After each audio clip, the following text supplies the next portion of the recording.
walk-off to lift the Pirates to victory, evening their current homestand record to 2-2. Today, Charlie Morton looks to bounce back from his last start and looks to improve his record to 6-1. We're dodging raindrops at PNC Park. Game 2 between the Braves and Bucks is next.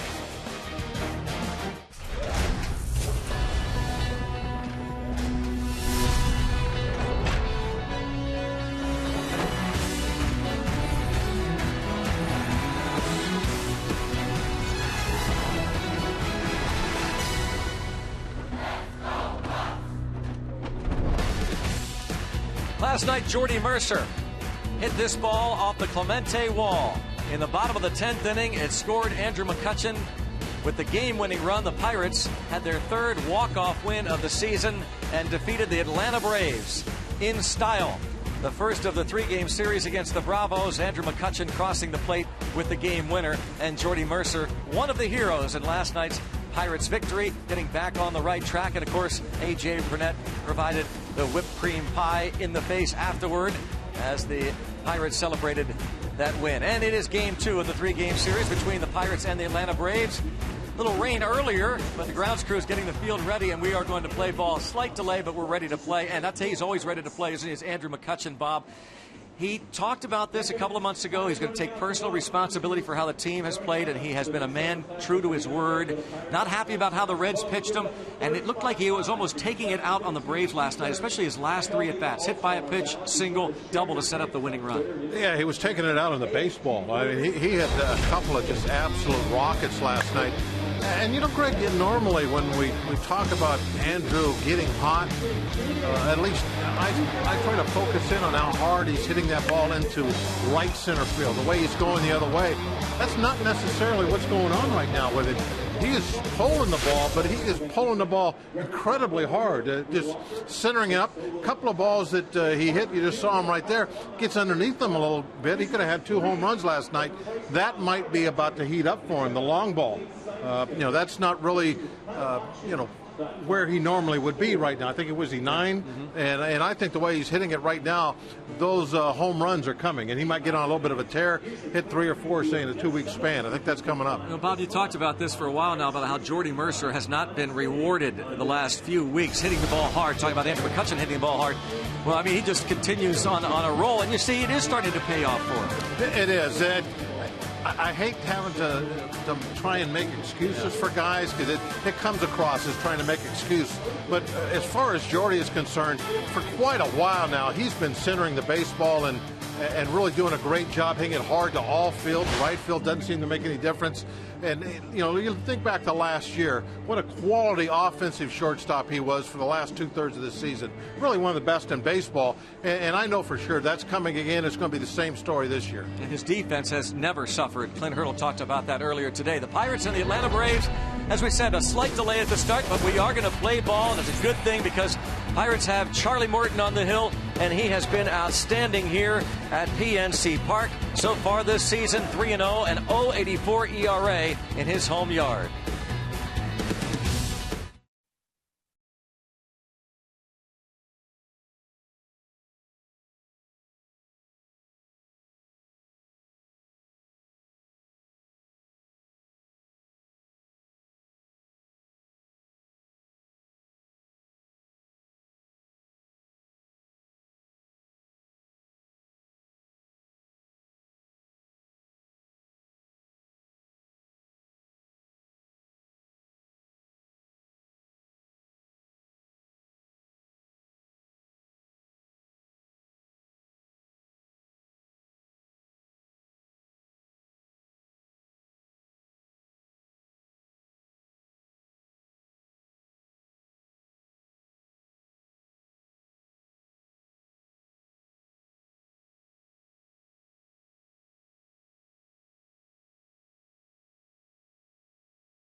for a while.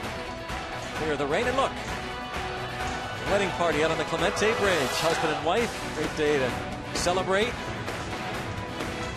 The marriage on the Clemente Bridge. A wedding party along with the bride and the groom. That's why the sun came out just a few minutes ago. Yep. Beautiful. Thank you very much for that. Yep.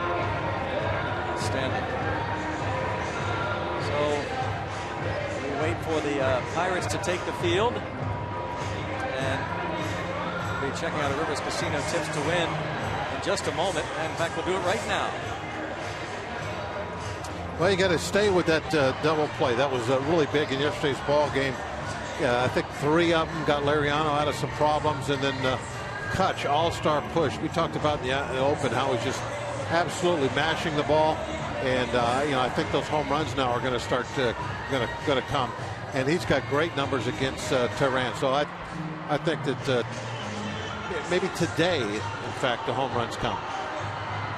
He's got a couple off Tehran, so I think like 12 at bats or so. Maybe not even that many. Going over the lineups, and there's our buddy David Volk, one of the great season ticket holders, honorary skipper today. He has to be Sofield there. He's got to be in his glory, doesn't he? Oh yeah. But he has to live the furthest away of any season ticket holder. San Francisco based, right? And he's a season ticket holder. Carlos Tasca. That tells you what kind of a Pirate fan he is. Rick Sofield representing Clint Hurdle, along with one of the coaches for the Braves, Carlos Tasca. And Charlie Morton will be taking the field as Andrew McCutchen gets ready to join his teammates and hoping to make it 2 in a row after a disappointing sweep last weekend in D.C. and then losing 2 of 3 to the Cincinnati Reds. Pirates led 2-1 going to the 6th inning last night when Juan Uribe hit the home run off Liriano, who pitched a good ball game, 7 innings, 2 runs. The game stayed tied until the bottom of the 10th inning, and Jordy Mercer delivered. Hit it off the Clemente wall and right. 3rd walk-off of the year for the Pirates. Check out the Honda starting lineup for Freddie Gonzalez's Atlanta Braves. They are 35 and 39 on the year. They have Jace Peterson leading off, followed by Cameron Maben, hitting .337 this month. Nick Markakis is in right. A.J. Brzezinski, the veteran catcher, hits cleanup. Then it's Juan Uribe and Kelly Johnson in left. Joey Turdislavich will be the first baseman. Andrelton Simmons at shortstop, and Julio Tehran is going to pitch this afternoon for Atlanta. Take a look at Chuck's numbers on the year, and they're brought to you by Hyundai. That ERA at 3.97 really got banged up that last start. It was amazing after his first 5 down in the 1s, but nothing to do now but start moving it down, just like the incline.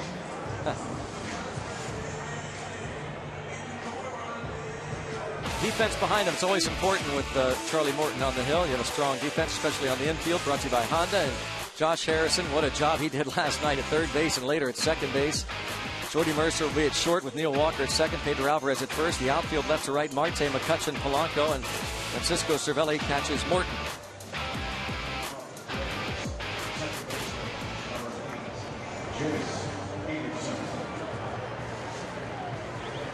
Not ready to get it going here in a 4:05 scheduled first pitch. Clouds are starting to move off to the east. Hopefully they'll stay away.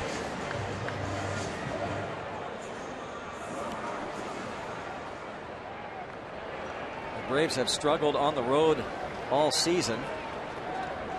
They have lost 4 straight overall. They come in 6 back of the Nationals in the East. Strike 1 to Jace Peterson.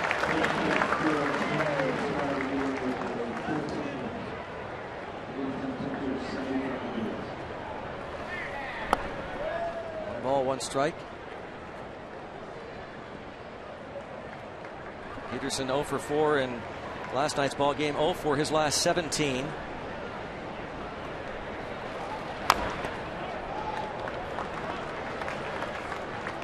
On a 1-2 count as Charlie Morton looks for a bounce back start.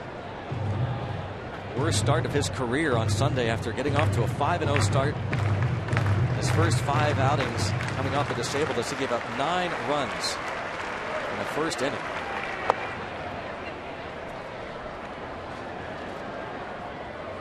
And not to make excuses, you talked about how you hate to make excuses, Bob, right? That's what, when you start giving too many reasons, it's like it's what it sounds like. But then sometimes there's reasons for stuff. However, yeah, and 9 runs, and there's no getting around that. He didn't have any help from his defense on Sunday. It was bad. And as you just mentioned a while ago, that's crucial for Charlie. He's got to have that good defense. I mean, he loves to pitch to contact. That's his game when he's pitching well. Just keep it down, let him put it in play, let the defense get the outs. Flinch. Let's call ball 3. A little up and in.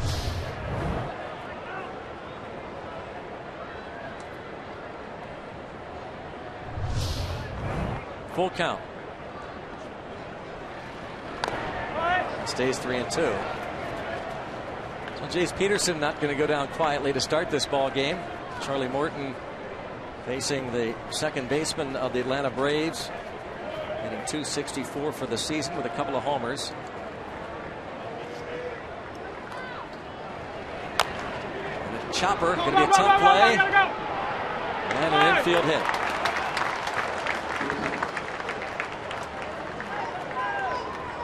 Pounds it into the ground, and he gets a hit for it. That snaps the 0 for 17 hit in the string.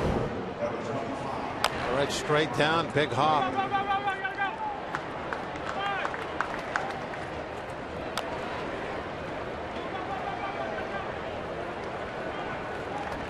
It's kind of what the Braves do. They don't hit many home runs, but they don't strike out much. They have struck out the fewest times in the National League, and they hit a lot of double play balls. The most, in fact, in the league. Is Cameron Maybin. See, I think that's something that Charlie has to always stay focused on. It doesn't matter how many hits he gives up. Just stay simple and keep just throwing low sinkers, low breaking balls, because you're going to get that ground ball at somebody. You're going to get the double play, even if you give up a run. Just stay with it. Don't ever give up on that. Don't ever get yourself into a situation where you think, oh, I got to strike this guy out, do this, do that. No, just keep rolling ground balls. If 4 in a row get through the infield, doesn't matter. Keep throwing them down there. Make them hit a 5th.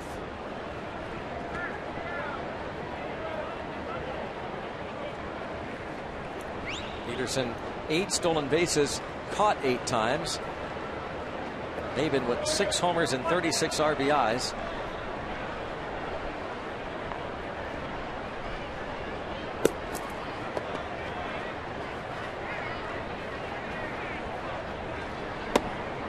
Strike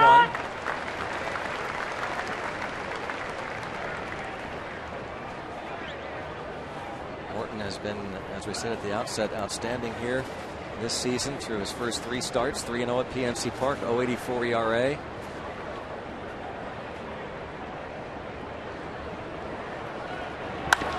And there's that double play ball. That cleans it up.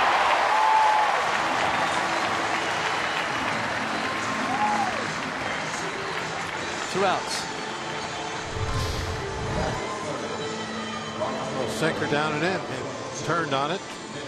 You pull it. You're going to put it on the ground. If you're facing a sinker baller like Charlie, and this is a general comment about any sinker baller or any team, 2 things you can do to try to counteract it is either go the other way a lot, so you can try to get the ball in the air a little bit better, or if you do get some base runners out there, you got people at the plate that can handle the bat, make some contact, you can hit and run. Try to open some holes and stay out of those double play situations. But if you play station to station and you keep trying to pull the ball, there'll be some double plays. That's what we saw. This is Charlie Morton's 5th career start against the club that drafted him.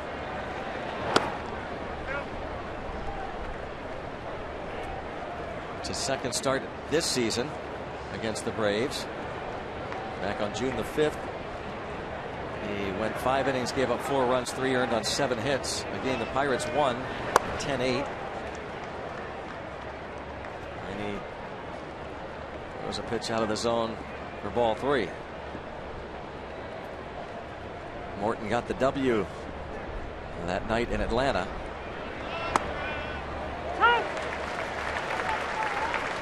Full count on Markakis, who's up there in on-base percentage, but 0 home runs for Nick Markakis. Signed a 4-year, $44 million deal over the winter.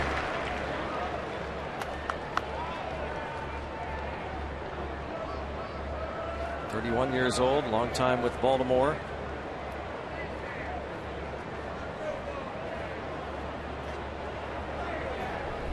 Outstanding defensive outfielder. Does get on base. And hits this one hard into right.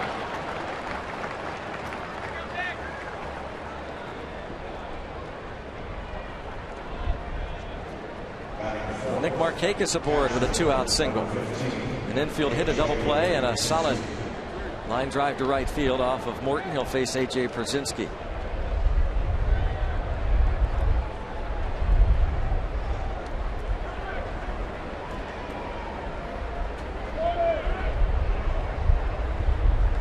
Pierzynski was 1 for 3 against Morton. Having a little bit of a delay trying to get the right defense called.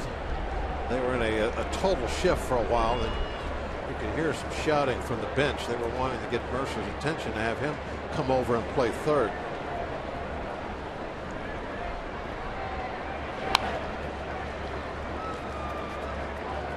Pierzynski, not one of those guys you would think in this situation would bunt, but has tried to in the past. So now with a strike on him, they move Mercer back. And with no outs, 1 out, yeah, he might try and lay one down, but with 2 outs, seems unlikely. Yeah. With 2 outs, you're not trying to move a runner up or get yourself on base. You're trying to drive a ball into a gap or maybe catch a chalk line, try to score that runner. You're running out of outs to do so. Watch this catch. Oh, man, fingertip catch. Man, right on the fingertip pinky catch. And there's that chalk line. Right field. That's why you don't bunt with 2 outs. You're trying to do that. Got to hurry, get that ball in. You have a chance on a slow runner, but it took forever to get there. They are still going to get him out. Polanco took all day. Once he did, he got the ball to Walker, onto Cervelli, and they get Markakis at the plate. That beautiful relay throw from Walker, right on the money.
Freddie Gonzalez challenged this, so they're looking at instant replay in New York. So it's awfully close. The tag looked like it's on the chest as the hand is about to hit the plate. I don't know, Greg. Can you see anything cut and dry that would make you overturn it? Not yet. I don't think there's anything you can overturn it. I'm not saying that he might not have been safe, but I don't think you can overturn it because he was called out. The tag has already been applied by this time.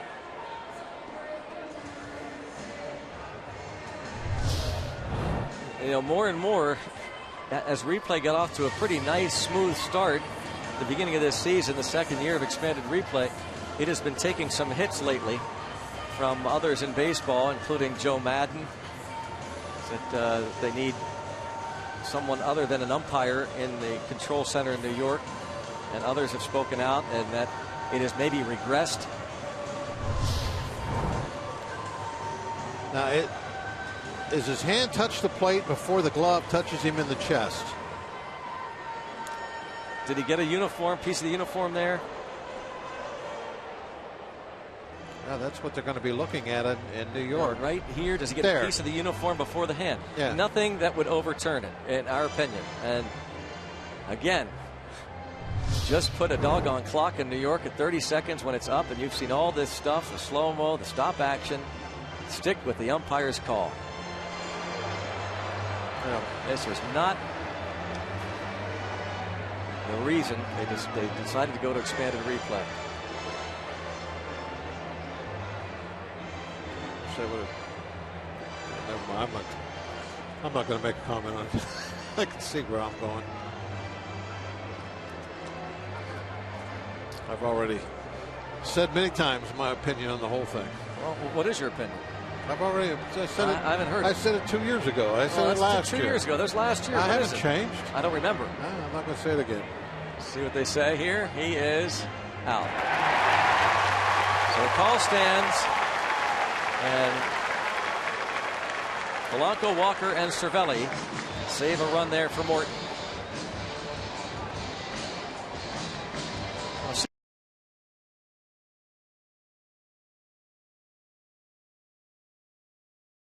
To Walker.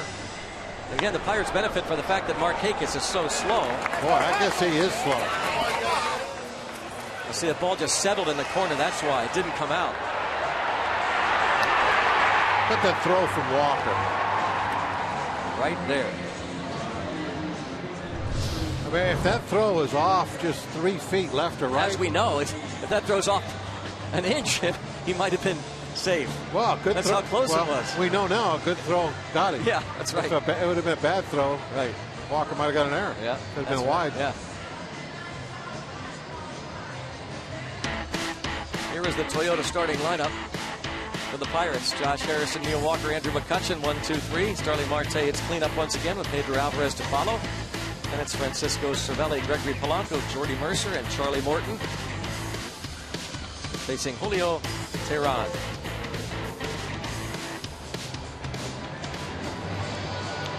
Teheran's numbers on the season, not all that great, to be honest with you. ERA is okay, I guess, but should be a little lower. It's been a lot lower in the past, and the difference, I think, Greg, looking a little beyond the regular stats, is a lot of his fly balls he gives up are going over the fence. He's given up 14 homers. His percentage of balls that are hit in the air that end up in the stands are way up from years past. Cameron Maben, very good defensive center fielder. Kelly Johnson in left, Nick Markakis in right, Uribe Simmons on the left side, Peterson, Trudaslavich on the right side, Brzezinski catchers Teheran. Cameron Maben, as good as it gets out there in center. Josh Harrison, 1 for 5 at the plate and all over the place on the infield last night defensively. Shot picked by Uribe. Uribe, another solid defensive play.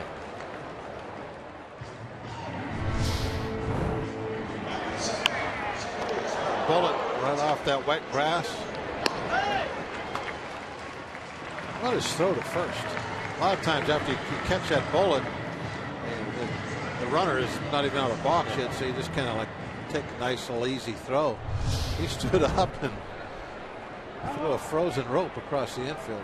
You got to be ready as a Braves first baseman when Uribe has the ball. Neil Walker, 1 for 3, a walk, hit by a pitch last night.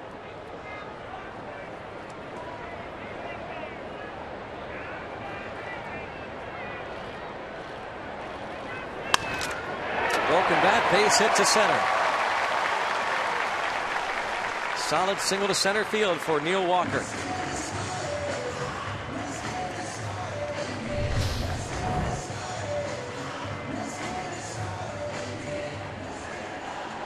Liking those socks, Greg.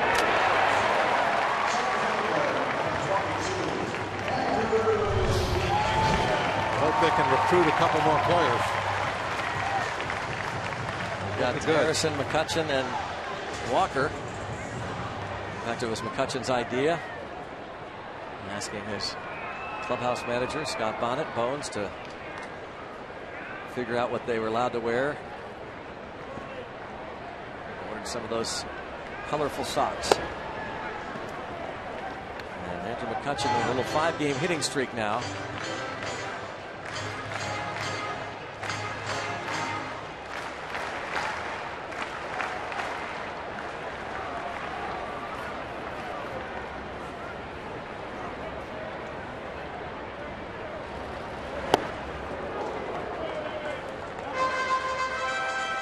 Tehran faced the Pirates back in early June at Turner Field, Atlanta, and a no decision in a 5-4 Braves victory. He went 7 1/3, gave up 4 runs on 5 hits. 2-0 lifetime against the Bucks.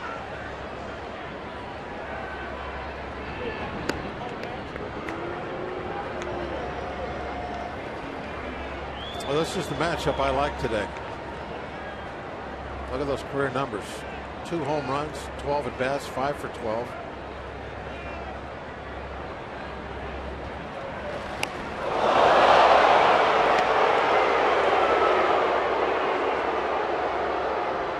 McCutchen hit by the pitch. Todd Tomczyk out. Then Hurdle comes out. I don't know where that one got him. Oh, man, he didn't have any kind of elbow guard on. And that caught him right on the point of that elbow. Well, it looks like he's a little bit of pain there.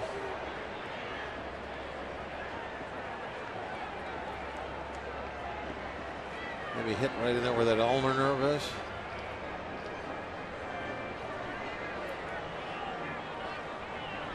Once a game. Well, like clockwork. Yeah, it's something that every night. Clint Hurdle every day. We talked to him yesterday before the game. Clint Hurdle, when asked if it bothers him the way teams pitch Andrew McCutchen, he said it should bother everyone in the organization. We have to do a better job of protecting our players, and he's going to lead the ball game.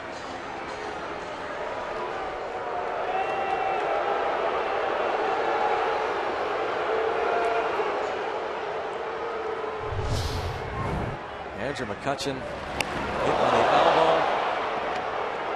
Well, I didn't like the sound. No, I didn't.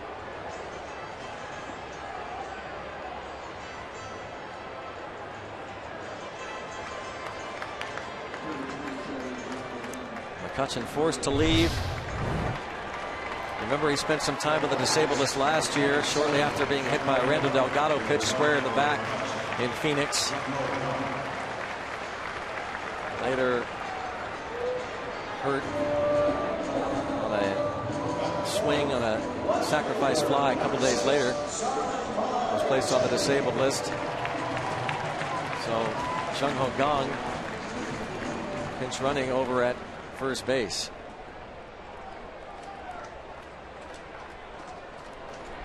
So Gong will be remaining in the ball game, and we'll sort that all out in the second. But right now, the major concern for the Pittsburgh Pirates is that Andrew McCutchen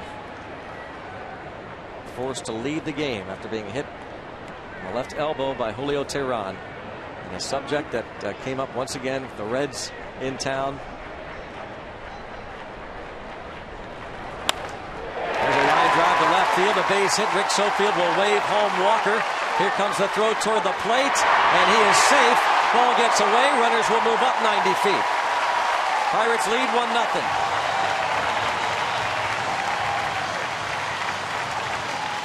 A nice clutch hit by Marte, coming up there and kind of making everybody feel a little bit better after what just happened. They're getting aggressive, took a slider, banked it in the left field, and Teheran didn't do himself any favors here. Look where he's standing, Greg. It's not going to do it. That's not where they teach you to back up at. What good is that? Let's see. So it's no good, and so everybody gets to move up 90 feet.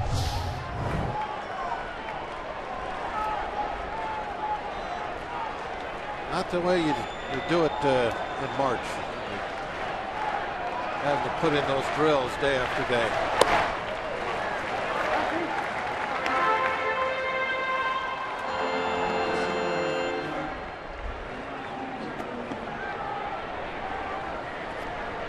Make it hurt, Pedro.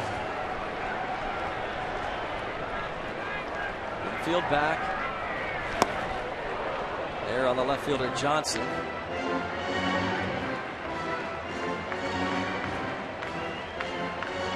Looks like he went right off Brzezinski's glove, but official scores. If you could give the error to anybody, I'd give it to the pitcher. I mean, in a perfect world. Because if he was back where he was supposed to, there wouldn't have been an error. Right. Nobody would have went anywhere. Because he didn't do his job, somebody gets an error. Yeah.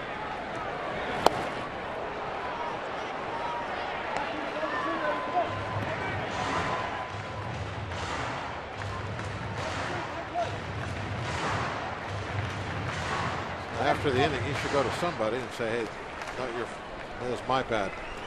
I cost you an error. Yeah, we'll call the official score and tell him that. Not going to do any good. If you call, he'll listen.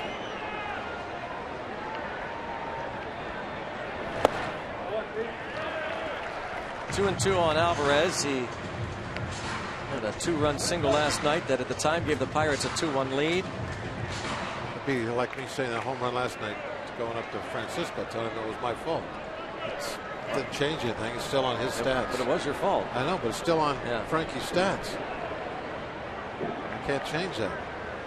Say I'm sorry. I shouldn't have jinxed him like that.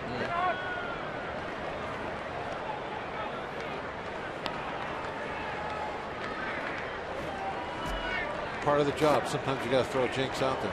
Yeah.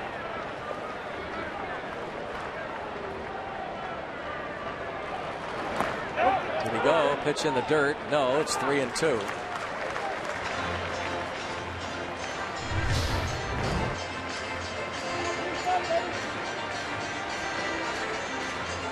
No way.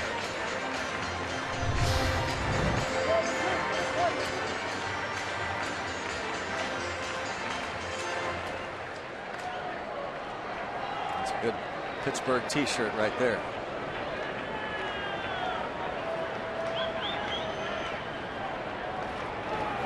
Oh, that ball smoked into right center field. Alvarez into second base with a rip to right center, and it's 3-0. Double for Alvarez brings home Gong and Marte. Ball made a ripping noise as it was leaving the infield.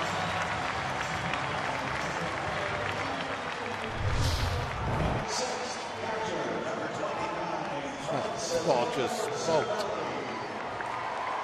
What a rocket. Listen. Is that a classic baseball sound? Click.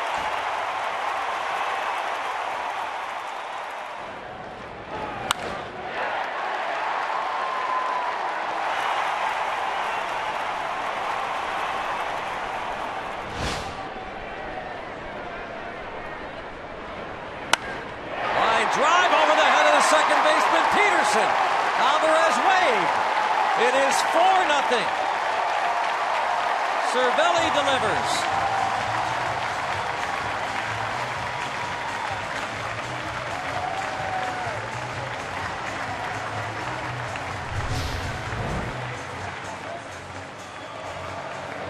Right down the middle.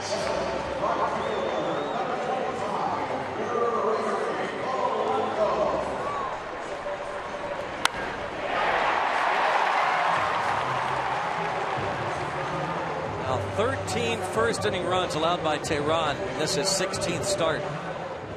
Alvarez scores without a play.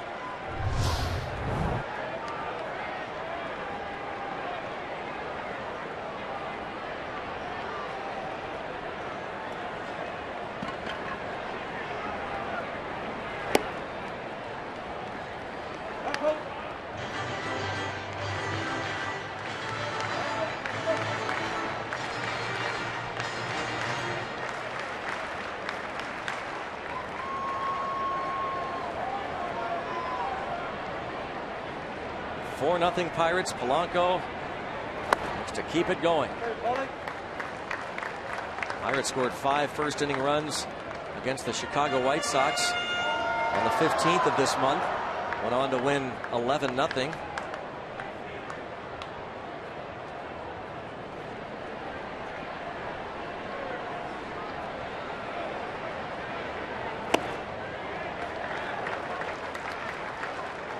Three balls, no strikes.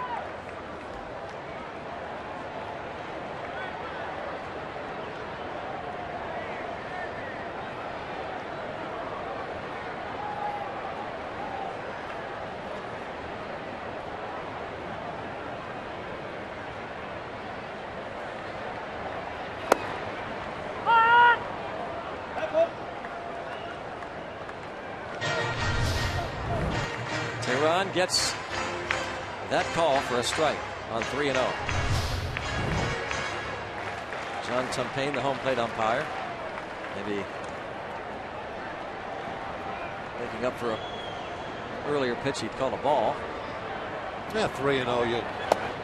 You're liable to give a break. There's ball 4. Same pitch. And a lot of times I'll say, in fact, that might be a strike on 3-0, but it won't be the next time. And in this case, rarely you do throw the same pitch. You're not going to get it. They'll keep you in the at-bat with one call, but then after that, you're on your own. That might not be necessarily true too much anymore because of the computerized strike zone that the umpires get judged on. But before that, that was kind of like one of the unwritten rules. 3-0, they'll give you one if you get it close.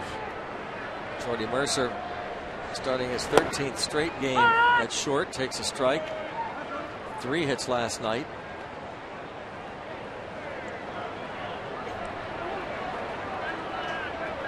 Seven hits in his last 5 games. I see some jackets being put on, Greg. What's that mean? Is it getting cold out? A little bit. A little cool.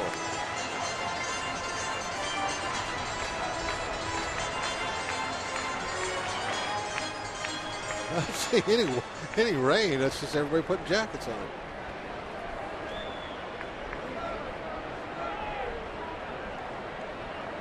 I don't want to see any rain. Maybe that's it.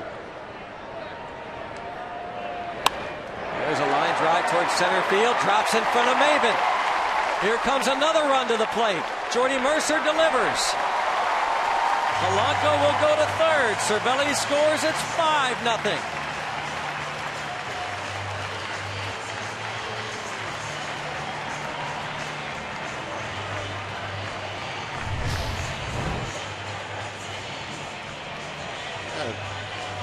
That's a solid single to center field. Mercer's getting on the fall in now, Greg. Hey, watch this throw, Greg. May have been way off the mark. Not even a chance. Couldn't even be cut off. It was so wide. Everything going the Pirate way right now, except we've lost your star player for the day. That fastball in on Kutch's elbow kind of puts a little bit of a dark cloud over everything.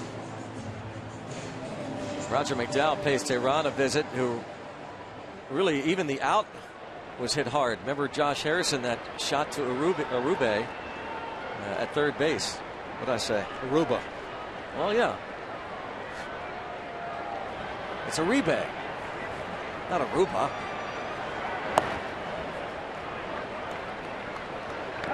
See, if you're like me, everybody just shrugs and says, "Oh, that's what he does." They expect you to get it right. It's not easy. It's not easy being you, is it? That's right.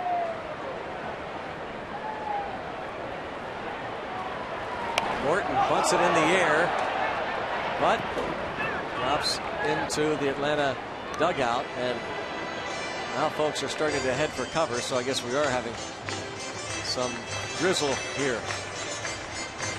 It is drizzling. Very light. It's like a mist. Yeah. I think it's an overreaction to a mist. Don't you? It's an overreaction to a mist, yes. It's misting. It's like the setting on your hose when you're watering the ferns, you know, a little mist. Well done by Charlie Morton. Moves the runner to second. Excellent punt.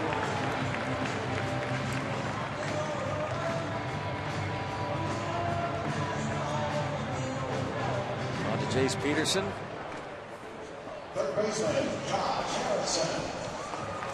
Back to the top of the batting order, Josh Harrison.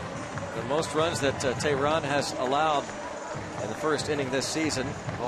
Again, he's given up a bunch in the first. This is his worst outing. Boy, Josh Harrison could really finish it off this strong inning.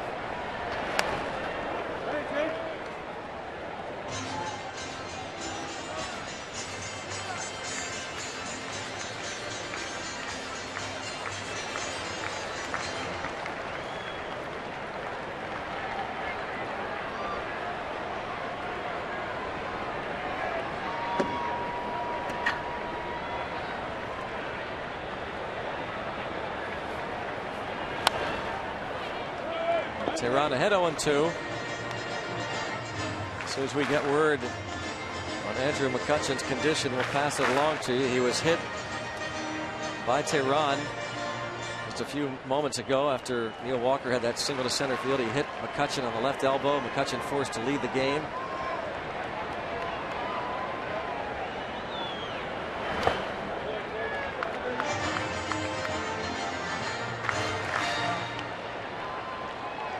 One more base hit. That's not being too greedy, I don't think. Just one more.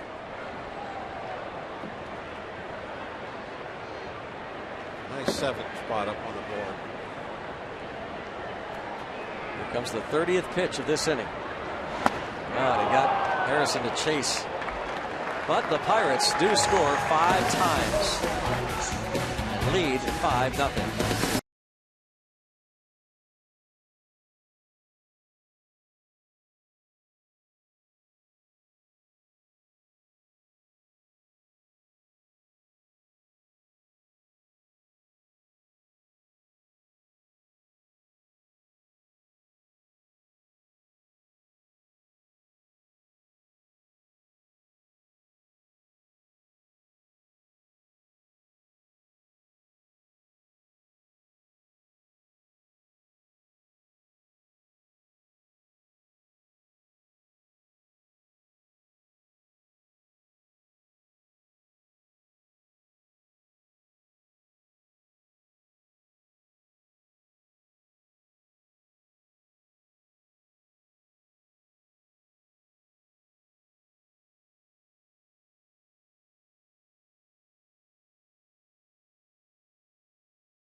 Sports is brought to you by the Chevy Colorado and your Western PA Chevy dealers. And by Day Automotive, we're gonna make your day. Let's go Bucks! It is 5-0 as we go to the second inning. Juan Uribe will lead things off for the Atlanta Braves against Charlie Morton. Bunch of changes. Marte moving from left to center. Andrew McCutchen forced to lead the game when hit by the pitch in the left elbow. 2 balls, no strikes. Gregory Polanco moves from right field to left field.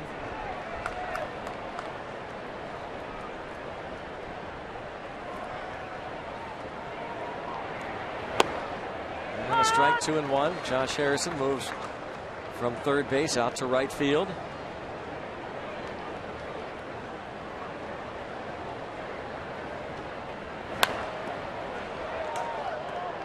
Jung-Ho Kang, who pinch ran for McCutchen, now at third.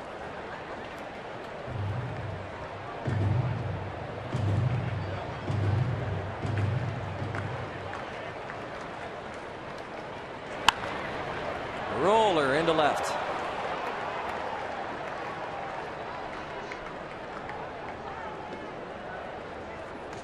Ground single to left. Oh, those are the kind of hits that Charlie will give up all the time. Ground ball finds a hole.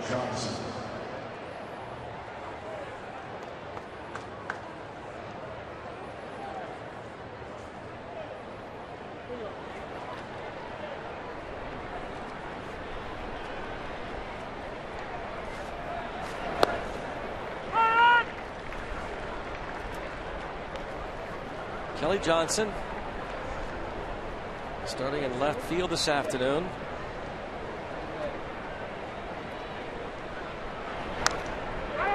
Two. There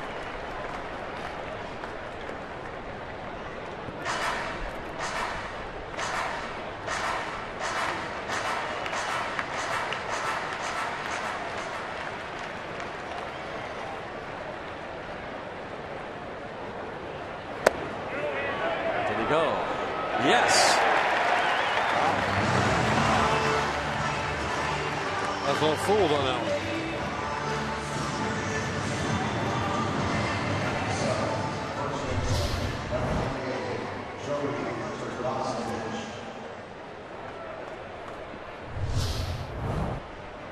First strikeout.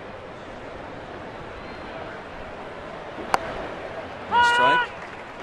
Joey Turdoslavich.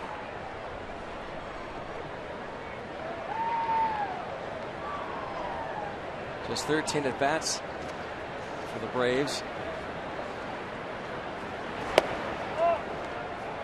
1 ball, 1 strike.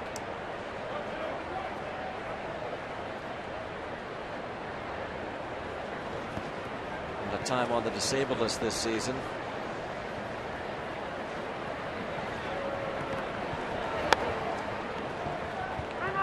Yeah, Charlie might be having a little something going on with his plant foot. Just twice it looks like he's kind of fallen off to the left side real quick and then immediately looked down at the mound. Ground ball. Alvarez did not feel good about attempting a throw. He has done really good work in that department the last couple nights throwing strikes, but decides not to do it here.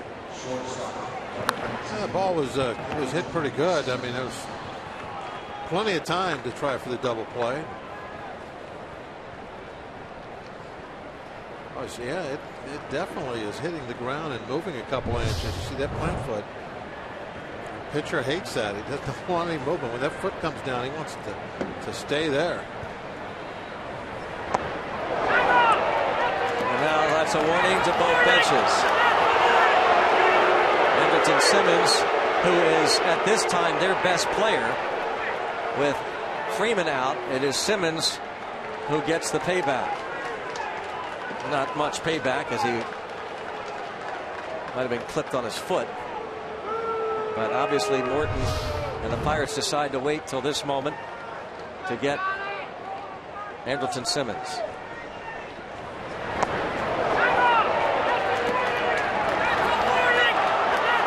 some pain. You can hear him. That's a warning. That's a warning. Is he mic'd up? Sounds like it, doesn't it? Wow, that's a bellowing voice. Great voice for an umpire. Yeah. You can hear him way up here.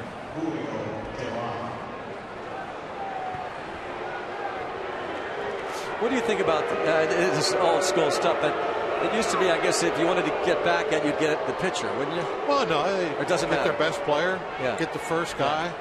I mean, everybody has their preferences. You know, some guys say, "Oh no, you got to get their best player." Somebody else will say, "Hey, if you're going to go back, the first guy comes to plate." Boom. What was your preference? And you go for the pitcher. Well, I would like to throw at the pitcher, but that was because I got hit a few times, and I thought, well, that must be what you're supposed to do. And then, you know, with the Phillies, that was kind of their preference. And, I mean, I learned that from the very first game that I was ever in. And you remember this, I'm sure. It was where Blyleven got hit for throwing inside the Schmitty. Right. And so I was like, oh, okay, that's what you're supposed to do, go after the pitcher. So everybody has their own ideas, and it probably depends on what organization you were brought up in. And if you're brought up in the American League, you just smile and wave. That's right. Don't worry about it. We're all good.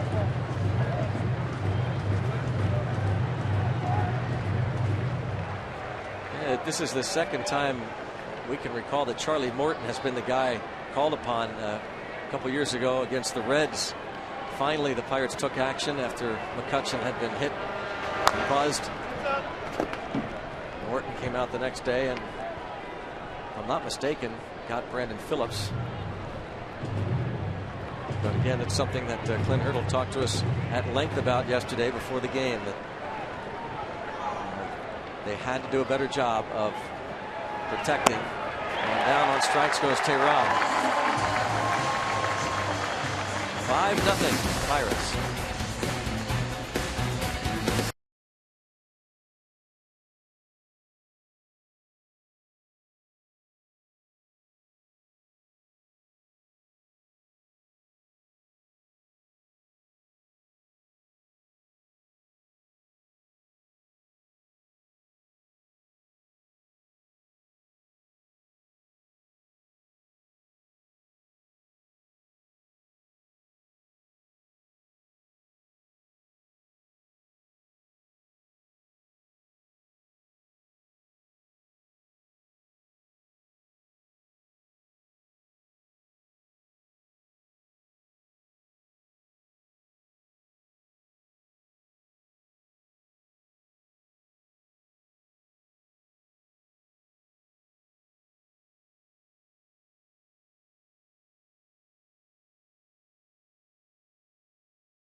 Going to the bottom of the second, the ground crew going to go to work.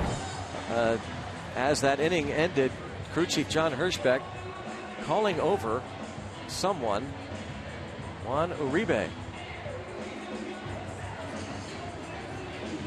You wonder, was he maybe chirping while he was at second base when Simmons was hit by the pitch? Now it seems cordial. No. Yeah, I don't know. He also might have been pointing over, wanting the guys to come out, because now they're arriving at the mound at the same time. So I'm not sure exactly if that was just a coincidence or not. Well, when he called him over like that. Well, the point that you make, if he was saying something out there, he might have. I mean, umpires do try to be, a little proactive and say, hey, we're going to nip this in the bud. Come on, we're done now. We've said our piece. Turn the page and move on.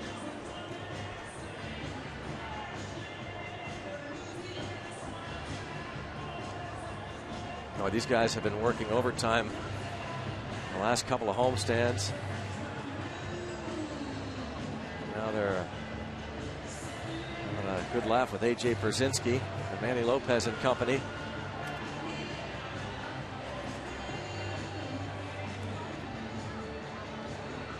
Just maybe that mist got into a drizzle, heavy drizzle, but now it looks as though it's stopped almost entirely. We've got a moment. Let's go downstairs to Robbie.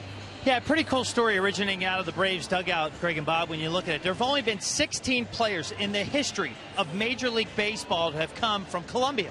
And 2 of them are on the Braves roster, and their connection goes a lot deeper than the game of baseball.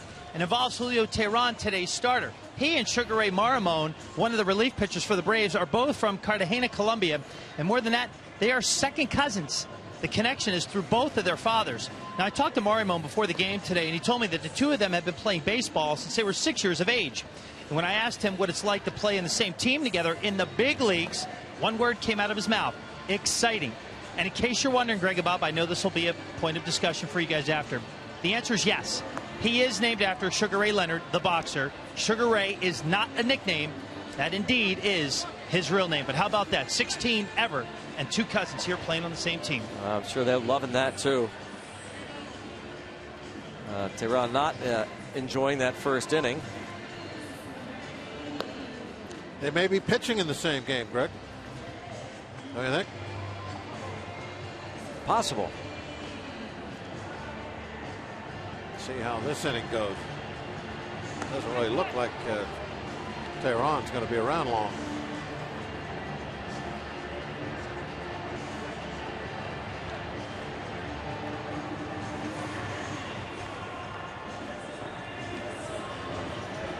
That mist has moved out. The transaction today, just so you know, I don't think Sugar Ray is here. He was optioned to Gwinnett, so I don't think they're going to play today. But at any rate, it was a great story nonetheless.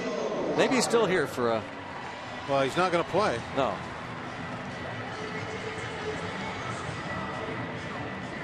Teheran hoping to give Freddie Gonzalez a few more innings.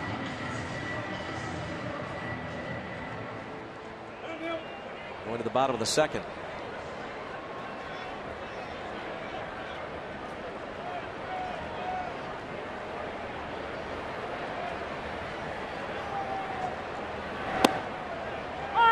Walker takes strike 1.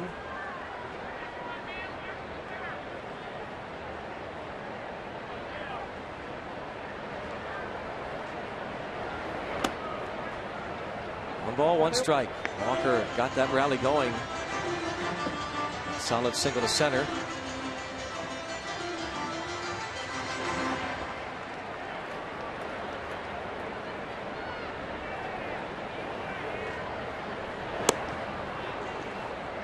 And 1 and 2.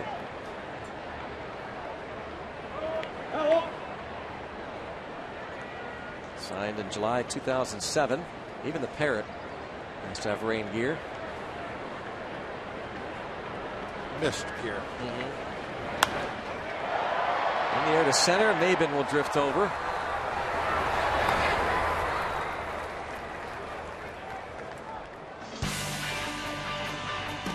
Tomorrow, Bucks and Braves 135. All kids 14 and under will get a Pirate Parrot gnome thanks to Trib Total Media. We invite you to get to the ballpark early. The #1 Cochran Family Fun Zone is happening on Federal Street just outside the ballpark, and after the game kids can run the bases thanks to original pizza logs. For tickets, go to pirates.com.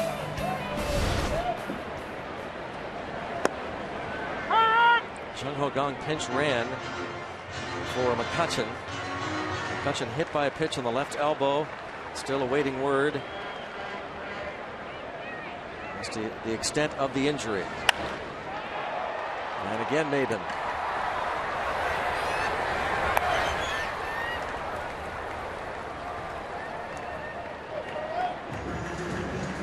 Teheran, who last year won 14 games for the second consecutive season. 2.89 ERA, 221 innings. Oh, that's a load of innings, isn't it? Yeah. 21 now, and nowadays game. That's a bunch. I probably figure that they've got to be a bit careful. if not concerned about too much of a workload.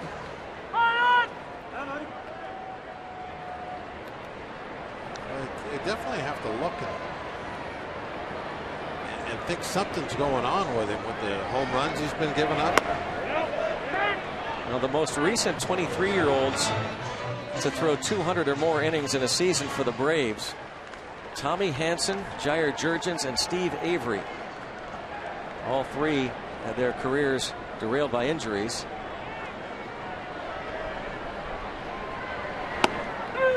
And a 1-2-3 second for Tehran.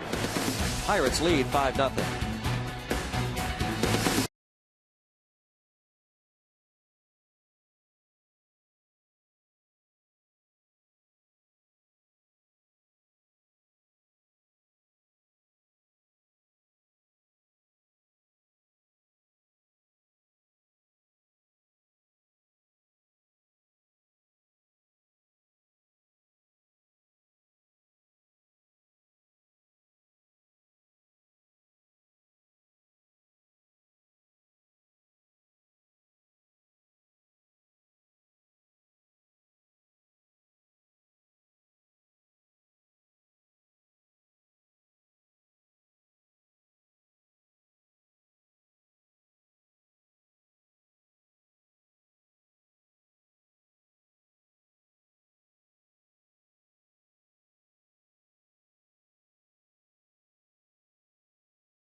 PNC Park, and taking a look at Andrew McCutchen, hit by the pitch in the first inning against Julia Tehran. This is our Allegheny Health Network injury update. As they came out to look at him, Clint Hurdle and Todd Tomczyk checked on that elbow. They pulled him from the game, and x-rays were negative. Will be evaluated tomorrow, but that is probably the best news we could have asked for, right? Yeah, absolutely. You can't get anything better than that after what had happened. Now, that doesn't mean that you're out of the woods. Could be something else besides a broken bone, obviously. But sounds good.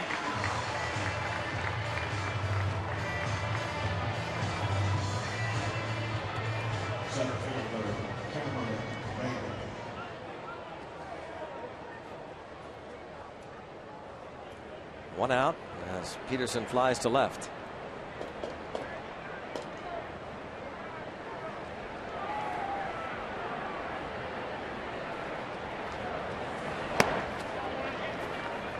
Maven hit into a 6-4-3 double play in the first.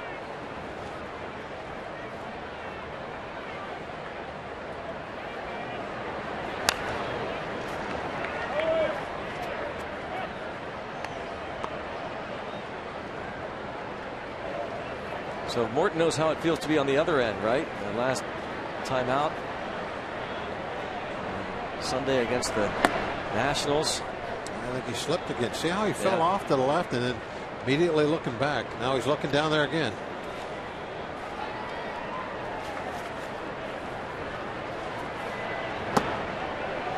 But 9 runs against him on Sunday. Here his team scores 5 runs for him.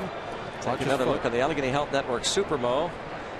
Yeah, definitely. I mean, a lot. He's being bothered by it, but at the same time, he's not really complaining, as he knows that it's the conditions today. You got to live with it. To shallow right, and a drop in, and Maven will head to second. Skips past him, and he heads to third, and Polanco's throw safe. Somebody picked the ball up. Just hold on to it. Double and an E9. A little bit of a hanging breaking ball, got it up. And wasn't hit hard, obviously, just a pop fly, but may have been running pretty well, even in the muddy circumstances. Ball got thrown around a little bit.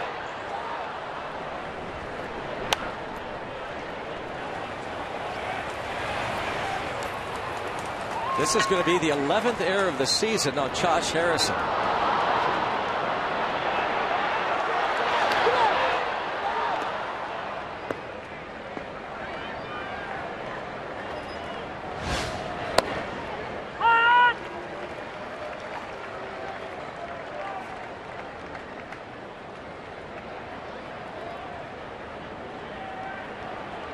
Markakis single to right in the first, was thrown out at the plate.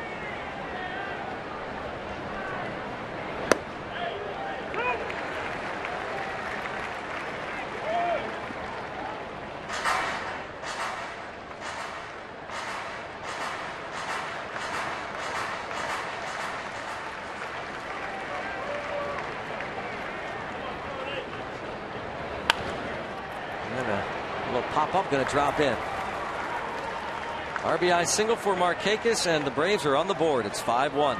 Just you look at the last two hits, and you see why that it really should not be throwing the ball up in the strike zone at all. He had the little pop fly that ended up, I guess, for a triple. You can look at it that way.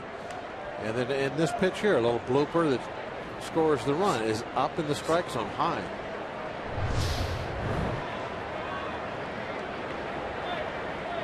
It's not necessarily a bad pitch. But for a sinker ball guy that lives with the ground ball,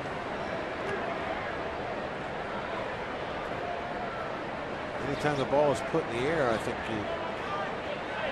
you're doing yourself a disservice. And it's not like Morton is just a sinker ball guy. When he's on and keeping the ball down, he's one of the best in the league.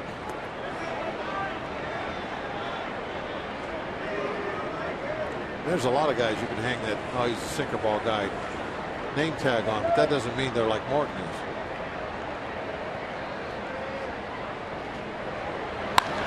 That's hit hard in the right.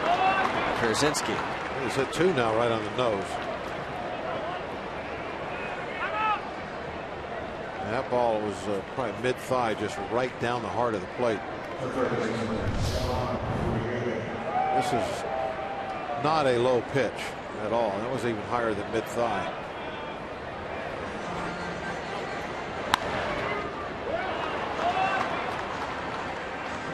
So I think that's probably what Cervelli is talking to him out there about right now. That's what Ray Searage is thinking about in the dugout.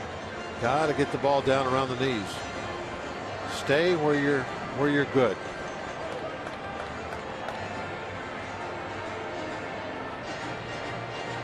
Barrel Automotive League leaders ground balls per fly ball rate, and the Pirates tops in the league. Amazing how that always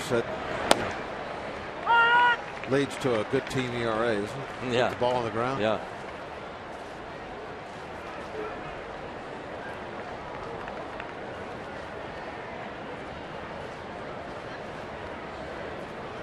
Certainly cuts down on home runs when you do that. Popped up. Second baseman out. Right fielder Harrison will call off Walker. Again, ball's not down.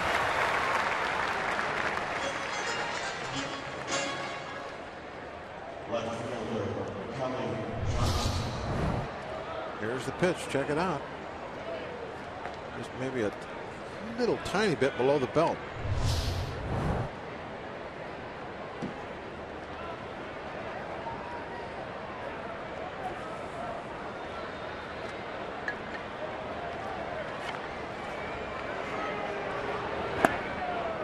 Kelly Johnson struck out last inning against Charlie Morton.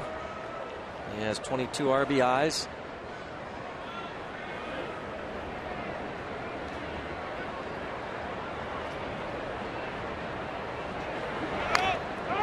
Oh, and 2. Congratulations go out to a couple of big Bucco fans, Ashley and Richie Colasar, on their wedding day. Congratulations. Our Director Pete Toma is at that wedding today. 0-2. I thought I saw him out on the bridge. Yeah.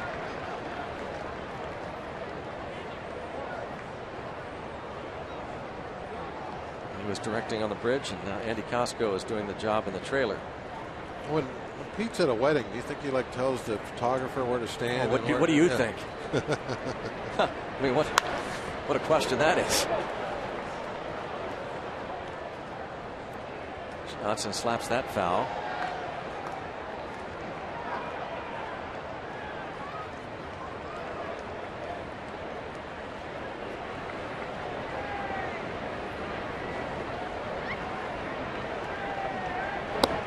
Got him looking.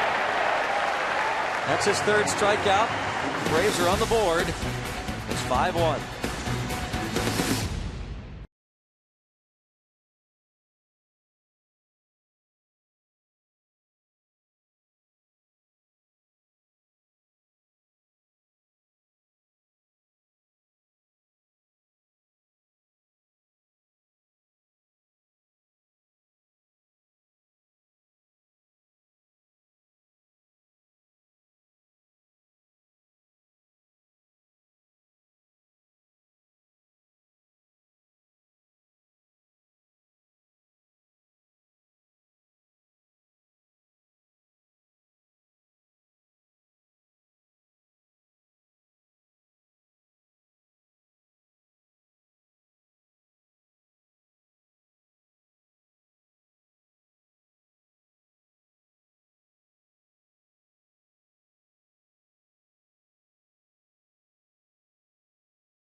Why the Buccos are a perfect fit for his son. Chris Peter finds himself in the right place at the right time when his former team needed a little help, and much more inside Pirates baseball presented by Allegheny Health Network tonight after postgame on Root Sports. UPMC scoreboard 5-1 Pirates over the Braves. Look at the sky beyond Mount Washington. Might be some more mist coming our way. More mist.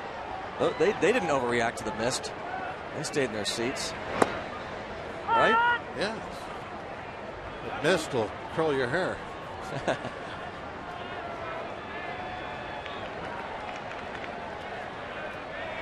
Alvarez doubled, driving in 2 runs in the first. There you go. That's what you're talking about. That's what happens. It's humidity.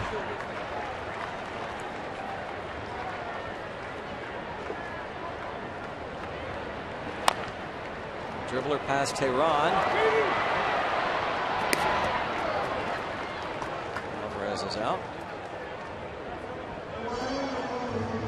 Any tweets tonight, Greg? Yeah, we do. Point Park University tweet. At this point, would you rather add on runs to try to rush through the top of the 5th in case the sky's open? Yeah. Yeah. Would you rather add on or try to rush through? I would rather add on some runs at this point. I mean, not concern yourself with the weather? Because we got all day. You mean? Oh, we can sit here till 10, 11 o'clock tonight to finish this game. They're going to finish the game. I mean, it's not going to rain for now until midnight. So we could, you're asking me this question is like either or. Yeah. So you're saying that instead of runs, we could actually get through the 5th. Yeah. well, what if we get through the 5th and now they score 6? Because we're going to play 9 innings. Yes. Might not be 9 without a break, but we're going to play 9. So I would just as soon have the runs. You never know when you might need them. They're not going to call. In the old days, that would be a little bit of a consideration. But modern technology has made the fields to where it's almost impossible to lose them as long as you get the mound covered up. I mean, look at the field today, the way it was before the game. It rained, what, about 10 continuous hours leading up to about an hour before the game? And the field is perfect. So it's hollow underneath. You have those pumps sucking out the water. Get hard, and there's Uribe again. So we're not going to, as long as you have, you started at 4 o'clock like we did, it's not like it's going to get too late. You got plenty of time. So there's my. But you remember with circumstances back in the day yeah, that you really wanted to get through a ball game knowing. Well, especially back in the minor leagues where, I mean, you didn't even have a tarp for the infield. You know, you had a tarp for the mound, a tarp for home plate. That was it. So any kind of a rain was going to wash the game away. It became very important then to be thinking about getting through 5 innings with a lead.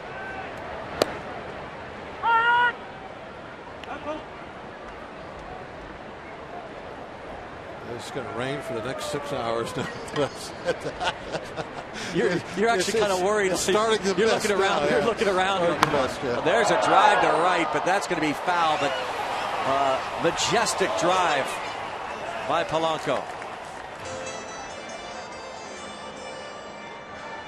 That was, I think that might have went off the back fence, perhaps. It had some serious distance on it.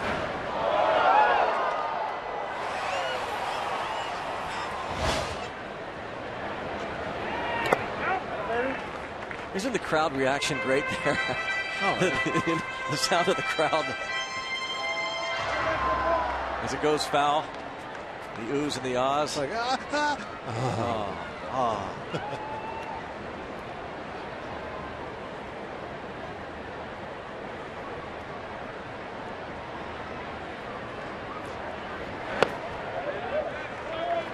can remember as a youngster going to Dodger Stadium.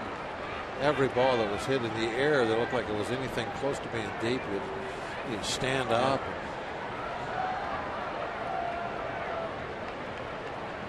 Everything just looked so amazing back then to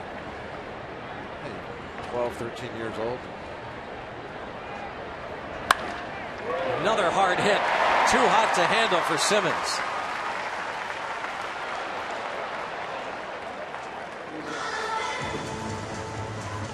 Polanco,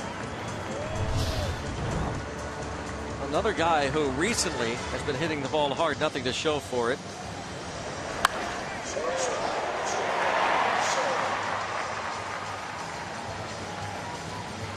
Allegheny Health Network Supermo. Simmons almost came up with that. Polanco, that base running blunder last night was addressed again by Clint Hurdle. Said they have got to get better in that area.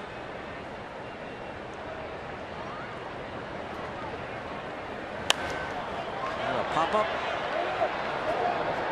Uribe catches it in foul territory.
Of the Atlanta Braves.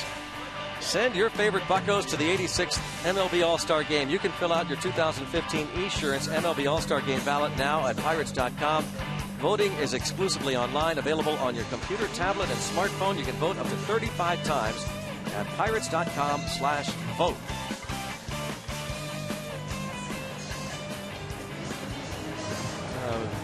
Our best to usher Jim.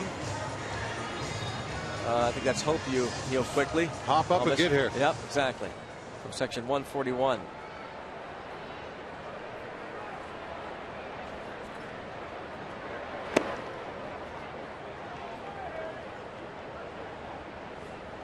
Ball one. Charlie Morton has allowed a 1 run on 7 hits.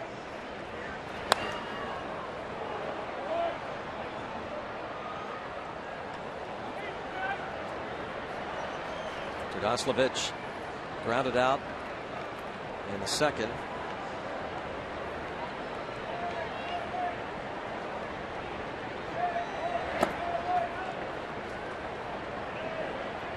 The Cardinals and Cubs will meet tonight, by the way. Game 2 of their series in St. Louis.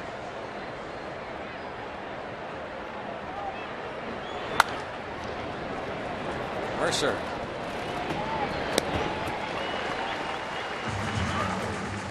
You know, Jordy Mercer, again, was a topic of discussion in Clint Hurdle's office today.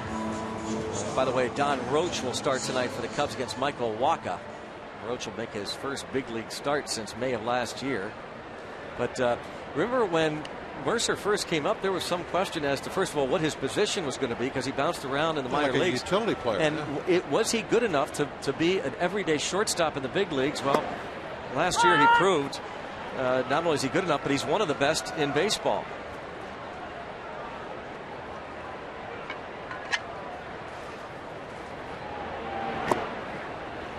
On a strike on Simmons.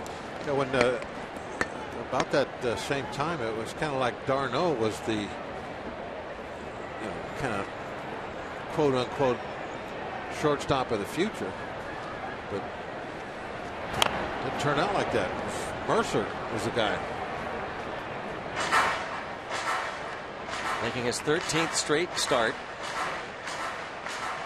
And Darno was just kind of a little more flashier. You kind of noticed him more.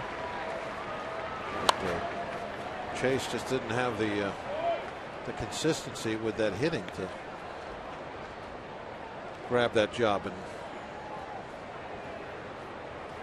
Gold Glove shortstop Simmons at the plate right now for Atlanta. And Mercer is it turned out to be a good two-way player.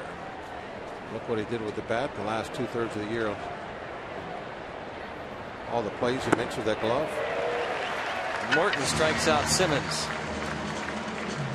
Got a breaking ball in a good spot. Garrett Cole. He's a utility pitcher. Does a little everything. Cole doesn't like it when the dugout gets sloppy with all the seeds on the floor and stuff. Really doesn't like that at all. Fans like that. Both benches have already been warned. Julio Teheran greeted by the fans here. Look at the movement on that pitch. They really darted.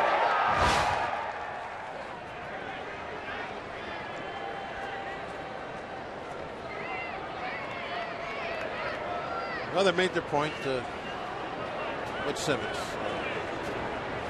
Teheran doesn't have to worry about anything.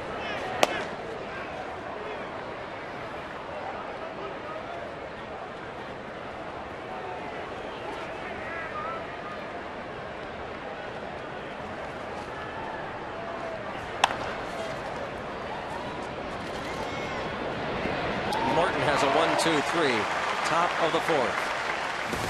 5-1 Bucks.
Day Automotive this day in Pirates history. This date, 1995, the Pirates beat the Cubs at Wrigley 6-5. Denny Nagel won his 9th game of the year, gave up 3 runs in his 7 innings, and provided most of the run support. Hit a grand slam of Jim Bollinger. Nagel, the first Pirate pitcher to hit a grand slam since Don Robinson in 1985. This date in 1995. And happy birthday. Another big day. This date in history. 11 years ago, she was born.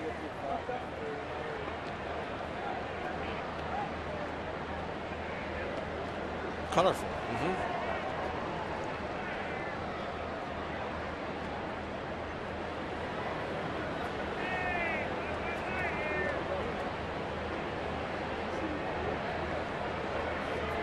All right, Chuck, hit one hard.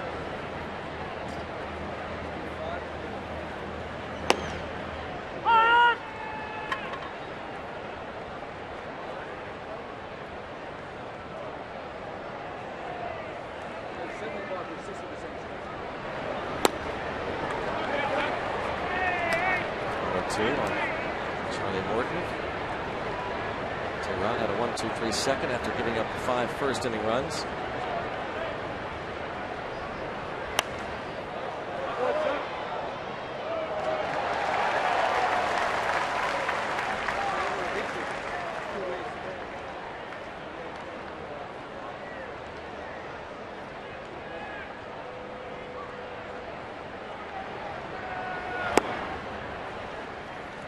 It's the 3rd strikeout for Tehran. Back to the top of Josh Harrison. Tehran making his 6th career appearance and 5th start against the Pirates. Comes in with a 5-3 record in 15 starts this season. 32 walks, tied for 9th most in the league. Hasn't walked anybody yet. Has hit, or rather he's walked 1. Polanco on the 1st, and he hit McCutchen. McCutchen forced to leave the game, but x-rays were negative on that elbow.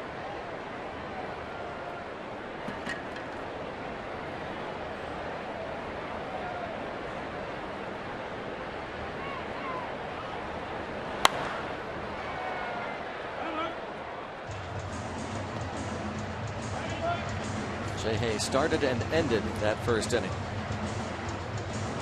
Lynn Hurdle's Bucks trying to get back on track after being swept in D.C. and then losing 2 of 3 to Cincy.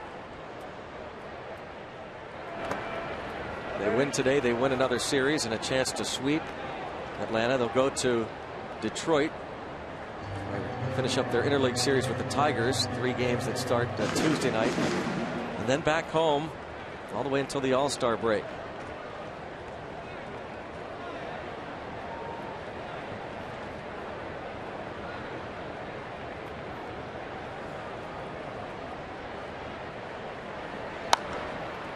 Toward right, and Markakis makes the play.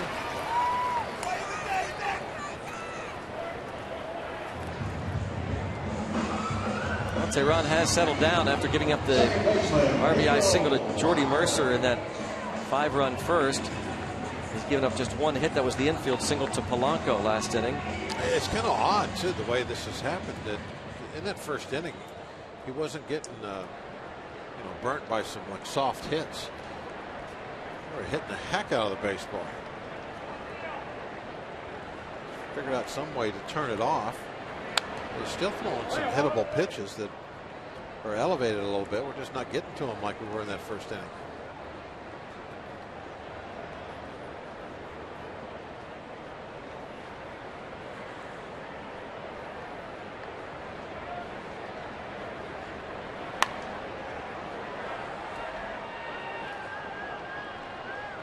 And that will be out of play.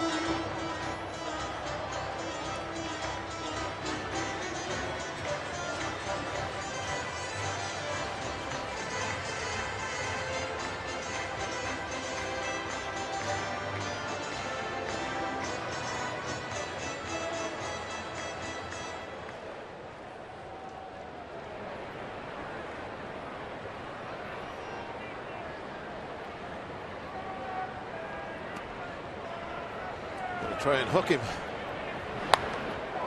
1-2 toward right field, and it is going to be just foul. Boy, we have had 2 monster foul balls already today from Polanco, and this one from Walker. It came with that curveball, and I think Walker might have heard me when I say he's going to try and hook it, because he hit it like he knew it was coming.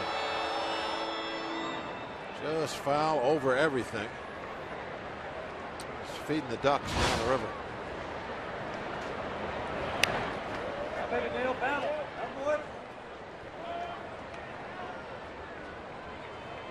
Here his hitting coach constantly barking out encouragement to his players. Attaboy, Neil, come on, battle.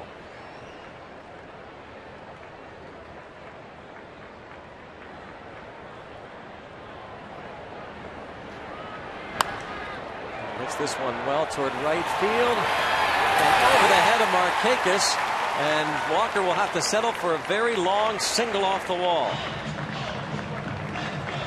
Well, they won the battle. Another breaking ball, I think, was it, Greg? Yeah, I think so. Yep. Curve ball, they tried to backdoor it.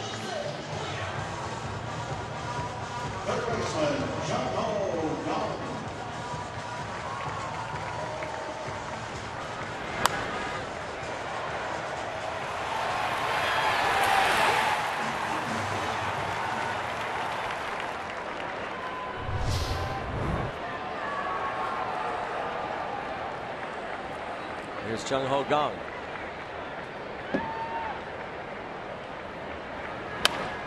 The bouncer. Uribe to second for the force. That was for the trailer.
Shots from our Allegheny Health Network Super Bowl. Boy, there's got to be a rainbow somewhere.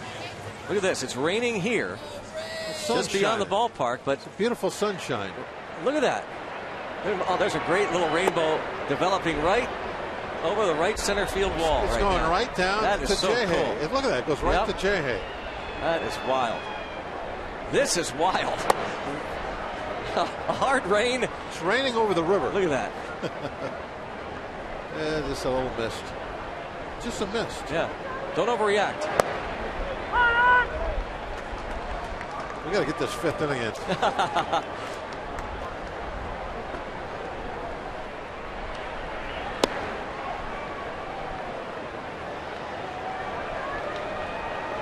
Just a miss. Don't overreact. Don't go anywhere.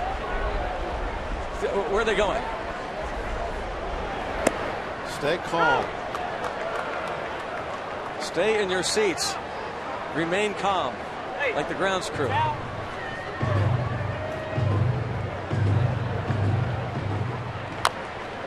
high chopper. Foul.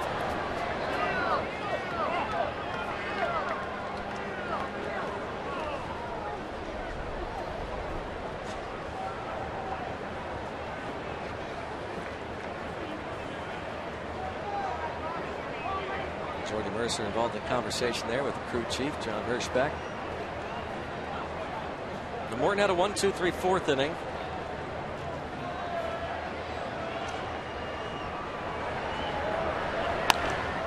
And popped up. Polanco drifting in. Mercer out. And Polanco.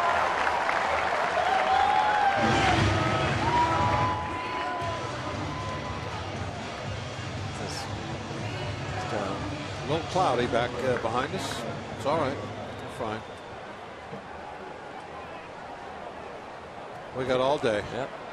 Well, grounds crew is going to be called out. They're going to cover the field. Man, it is fifth inning. They're overreacting to this mist. 2 more outs to get.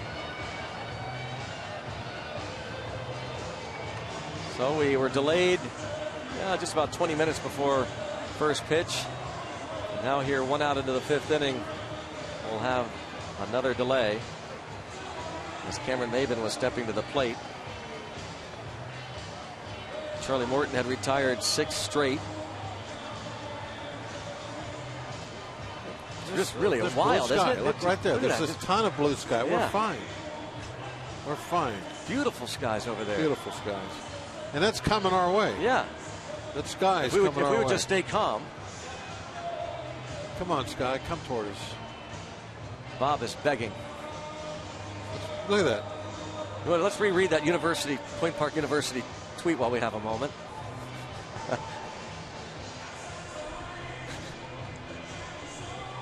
One out of the 5th inning.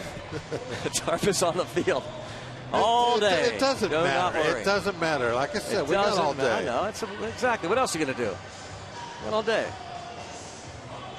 See? Gives us time to chit-chat. Clean up some lenses. Yeah. I don't even know if we're going to need to watch some Inside Pirates baseball here. Not that we don't like it. We love doing it, but they're going to take this tarp right back off. Right back off.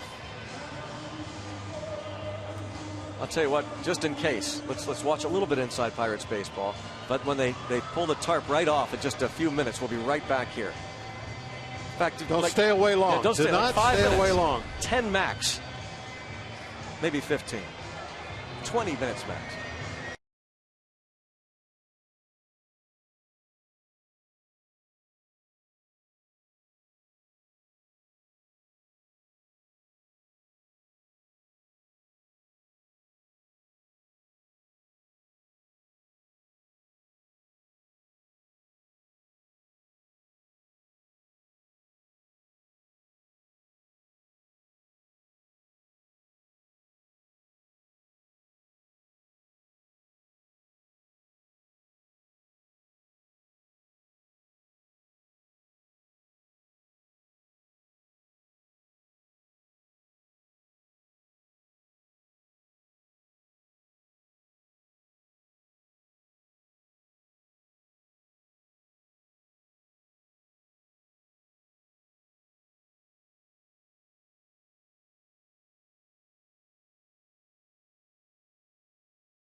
Aren't Blue they? Sky. Yep, there it is. Yeah. It was nicer about 10 minutes ago. Really nice, actually. But going to resume play here. As you see the 5-1 score, the Pirates scored 5 first-inning runs off starter Julio Teheran. The Braves picked up their run in the 3rd inning off of Charlie Morton. See hits even at 7 apiece. Delay began just as Cameron Maybin was about ready to step into the box after Jace Peterson had flied out to left to start the top of the 5th. And about ready to resume play here. Once again, the grounds crew doing a fabulous job getting the field ready after that heavy mist. Had some heavy mist. Is good time to take a little coffee break. That's what we did. Now we're back. Hope you enjoyed another outstanding edition of Inside Pirates Baseball. 2-0 now on Maybin. Has hit into a double play and doubled.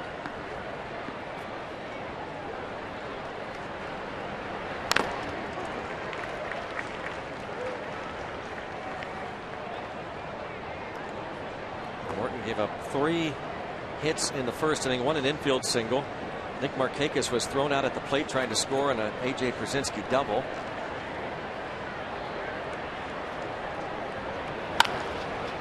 Bounce toward Jung Ho Kang.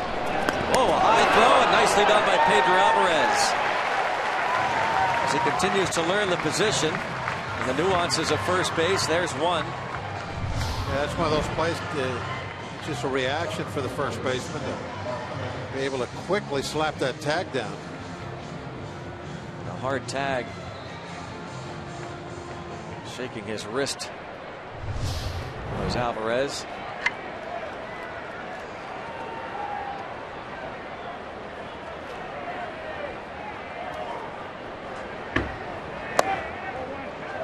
Ball 1. Nick Markakis 2 for 2, RBI single last time up.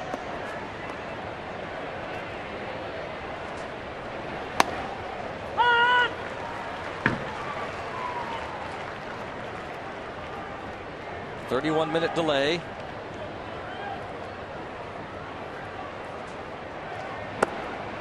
Another strike. Nice changeup. Split finger pitch, just sat down nicely on the outside corner. Oh, that was a nice sequence there, wasn't it? Very nice sequence. See what a little break will do for you? Yeah, a little coffee break, a little mist break.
Pittsburgh against the Reds. Tarp on the field. That game tied at 1 in the 7th. Yeah, what was sat on us all last night and most of the early part of today is now over on the coast. And it's messing a lot of games up, but we're almost home free, Greg. Getting really close to being done with this rain. That's what I hear. Julio Teheran. Folks watching in the North Hills right now are saying, what is wrong with Bob Walk? It is. There's a absolute downpour in the North Hills. Well, that's all right. Yeah. It's got to rain somewhere. Yeah. Good point. Starling Marte, 1 for 2. RBI single in the first. Pirates scoring those 5 runs in the first inning. Marte started the game in left, moved to center field after Andrew McCutchen was hit by the pitch on the left elbow by Teheran. McCutchen left the game. X-rays negative, but removed with elbow discomfort. Will be evaluated again tomorrow. Not a bad idea, but a foul ball. A little backspin on that ball brought it back into foul territory.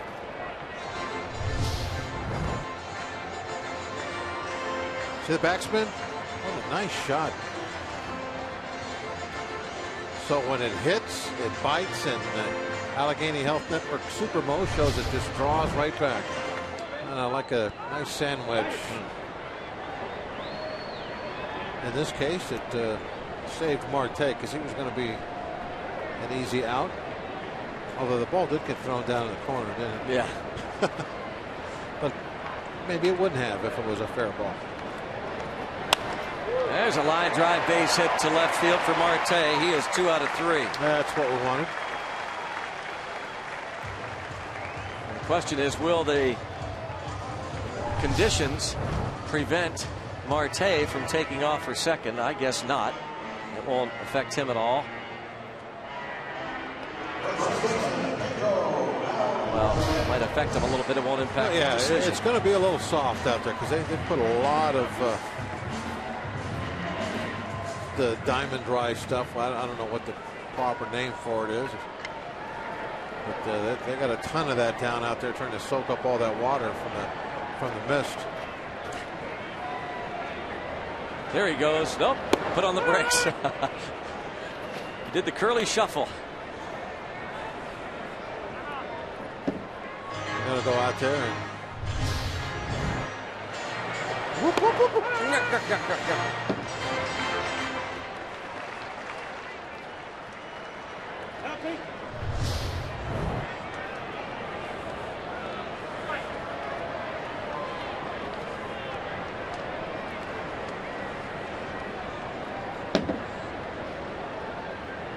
See if he has Teheran's attention.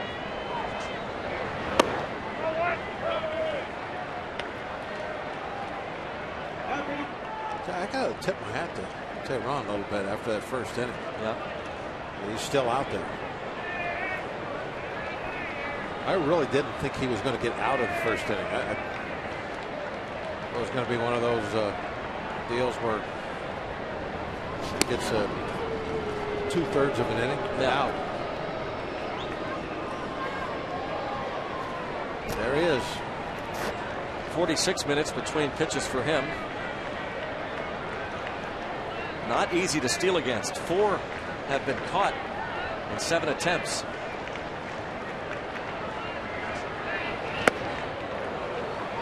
That's been a real good changeup the last couple, or a good pitch, the changeup last couple innings for Teheran. Doing good work with that.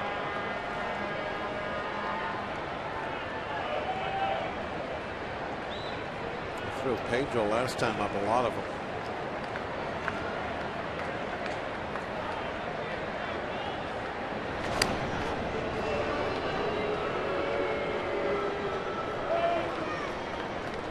Cleats look clean. They weren't all gummed up.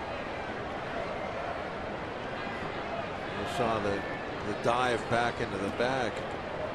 See the bottom of the shoes clearly.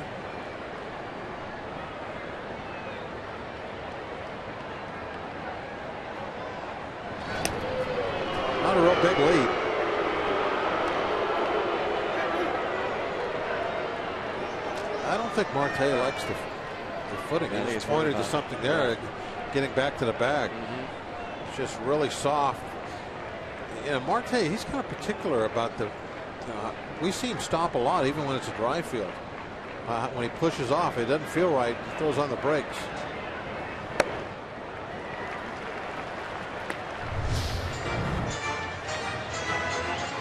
Before that last pitch, kind of shaking his head. Yep.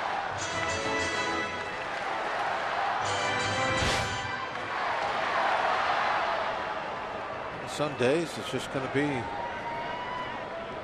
wet, slow. You got to do something about it. Tehran has been tough. There's a base hit to right. Boy, Alvarez has been on last few nights. He was feeling very comfortable at the plate. No, off-speed pitch of some sort. I don't know if it was a changeup again or not, but not really that big overshift. A lot of times we'll see a man in shallow right field, right where that ball went. Yep. But I don't think with a man at first we see that, unless there's 2 outs. I think that's it.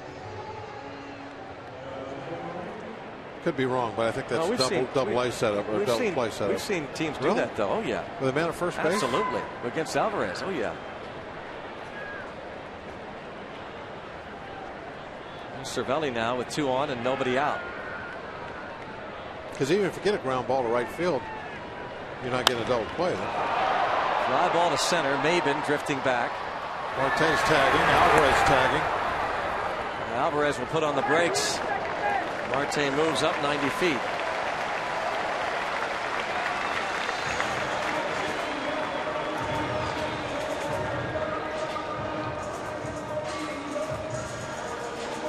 Well, now it's 1st and 3rd for Gregory Polanco, who has walked and reached on an infield single.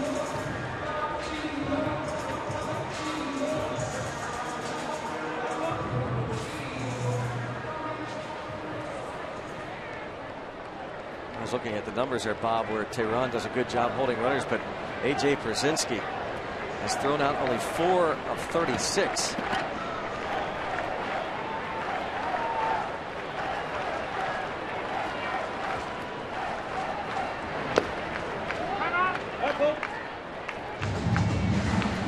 I don't think Pedro's going in. No, he's not. To say before Pedro hit. Right. Last 2 years, Pierzynski has thrown out 4 base runners in 48 attempts. That is not good.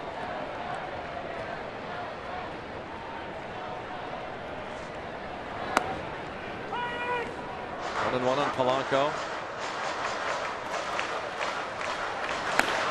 Sugar Ray Marimon was officially optioned to Gwinnett, but then they placed late before the game Williams Perez on the disabled list today. A little pop-up and a big out for Tehran to get Polanco to pop up into foul territory.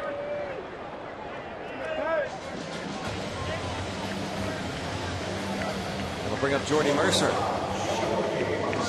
Polanco fails to produce there. A big out for Tehran.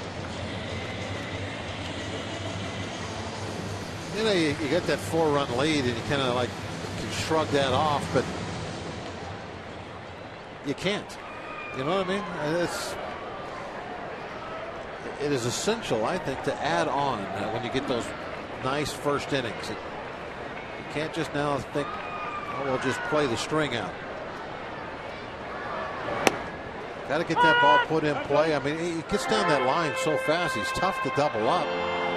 If he just hits a ground ball, that probably going to get a run home.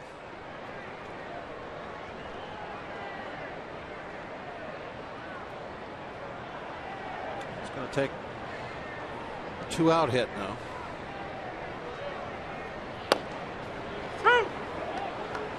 And now with 2 strikes.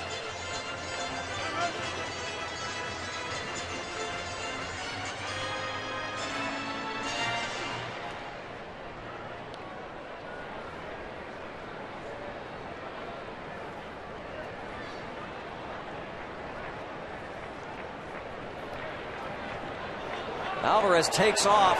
He's going to be caught. Marte not sure what to do. Marte should be taking off to the plate. Here he comes. Here's the throw. He is safe. The Pirates steal a run. Maybe not intentionally, but they get the job done. I don't know, Greg. That's probably a set play. I would think. And Tehran, he needs to give that ball up. He can't be trying to run at the runner with his back to Marte. I mean, that didn't really cost him anything anyway, but I mean, right there, he's got to give it up.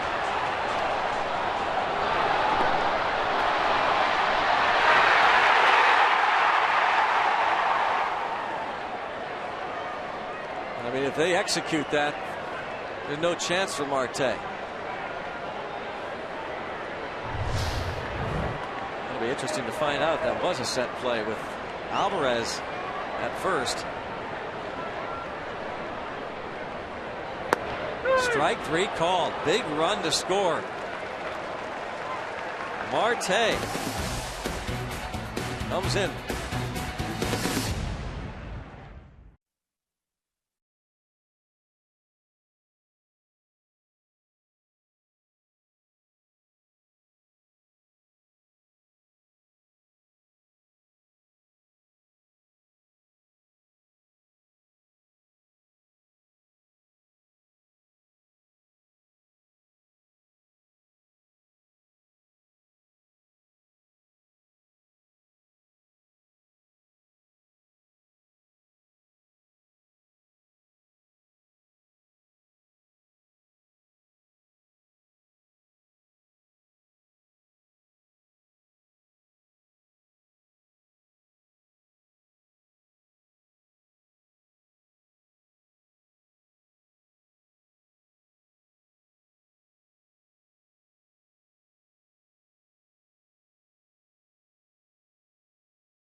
By Allegheny Health Network, Health for All.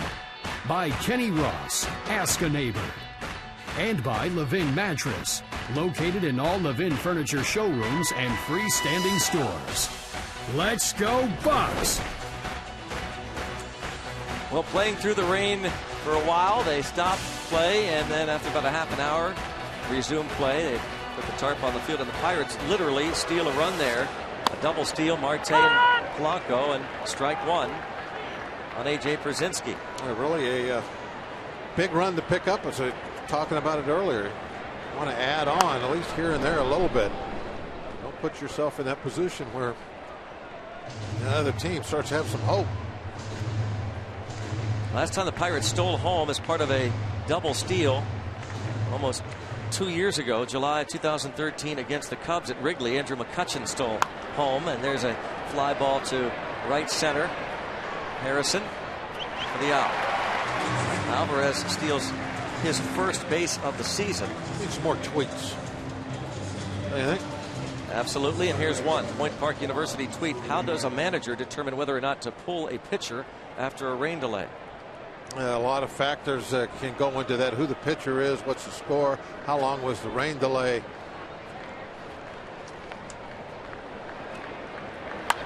Is it an old guy you're not going to have for very much longer? Is it one of your young prospects? You want to really baby him? I mean, that seems kind of. Yeah, there's a lot of things can go into it. So there's no set rule. Couple of quick outs. He does not seem to be affected at all. Well, and pitchers react differently too, also.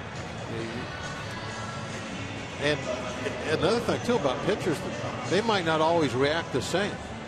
sometimes they'll stiffen up after a half hour, just but then it'll happen to them again maybe a year later, and they'll sit there for an hour, go out in the field just fine, pitch better.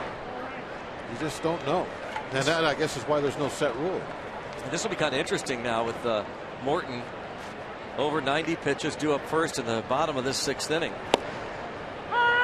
But cruising, he has retired 10 in a row, 4 straight since the 31-minute delay.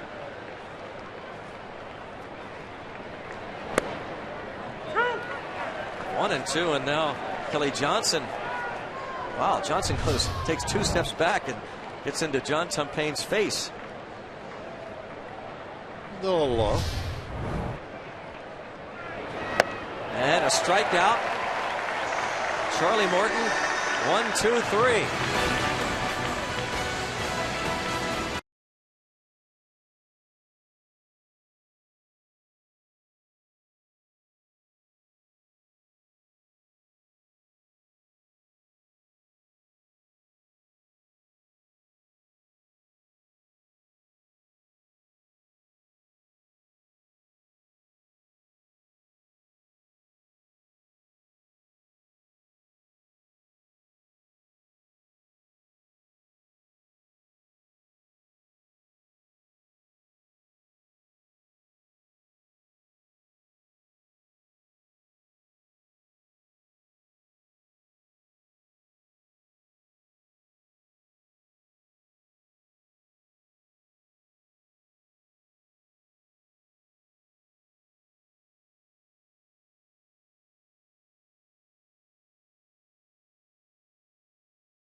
At PNC Park this season. Join fellow fans and alumni of your university for a night at PNC Park, and you'll receive a Pirates cap in your university's colors.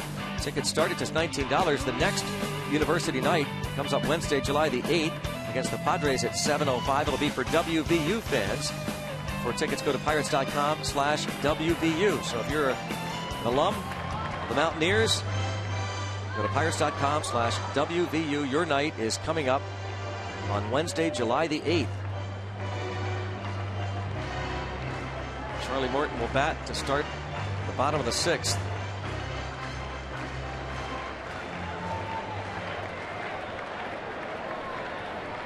Sun peeks out again.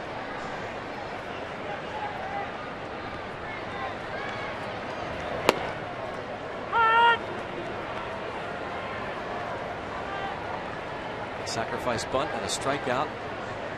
Blue skies.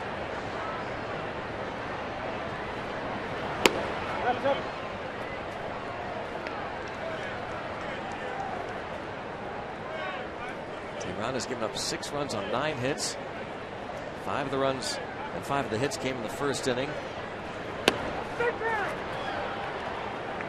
5 Ks for Tehran, who hit Andrew McCutchen in the first inning on the elbow, and then Charlie Morton hit Andrelton Simmons on the back ankle in the second inning. Both benches were warned. And Tehran himself took an inside pitch when he came to the plate in the 4th inning.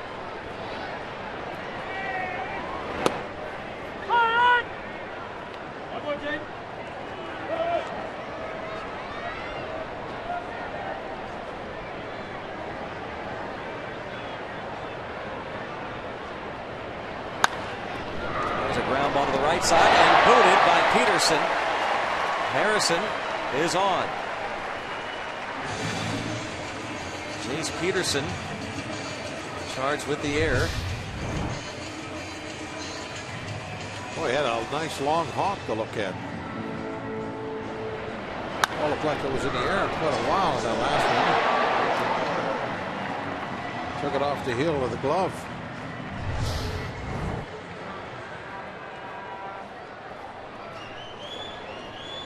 Second error of the game for Atlanta. Neil Walker has singled, flied out, and singled off the wall in right in the 4th inning.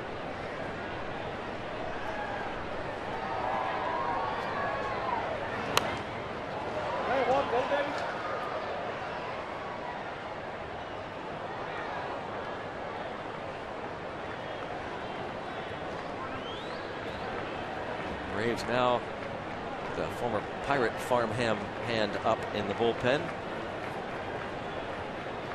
Nick Brigham.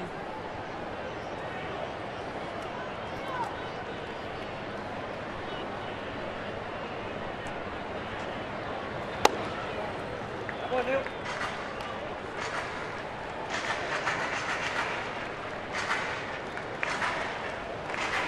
ball, one strike on Walker.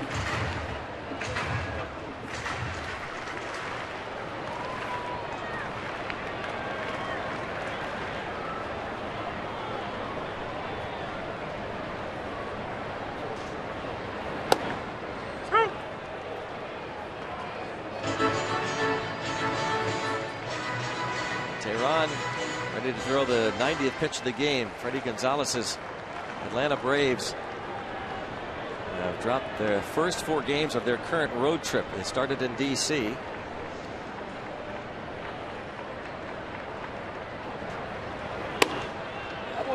Two and 2. Team earned run average of 401 for Atlanta. Pirates have the 2nd lowest earned run average in the National League. Braves at 401. 6 other teams have higher ERAs in the league than do the Atlanta Braves.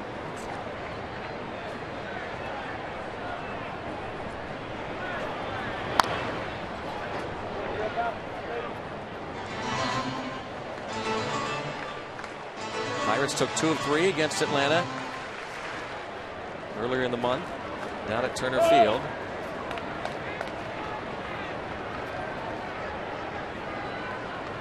The Braves actually lead the all-time series against the Pirates here at PNC Park. They've gone 25 and 23 against Pittsburgh here in this ballpark. The other way and out of play. As Walker sees a bunch of pitches here. 92 now for Tehran. Walker is making him work.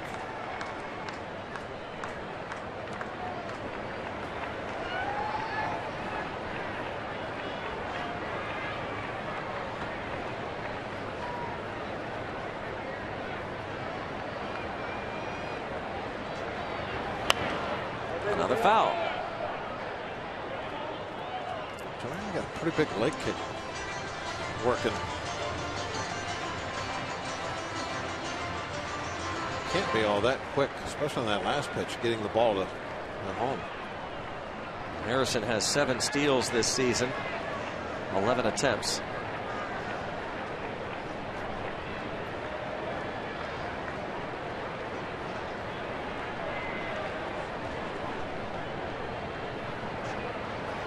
Another foul. This will be the 9th pitch of the at-bat coming up. Here's the leg kick as it comes up. I mean, it's up above. The knee comes all the way up above the waist. Now that's the kind of move you're looking for if you want to steal a base. Somebody that brings that leg way up there. That's the couple of tenths of a second that will be the difference between safe or out on a good throw by the catcher.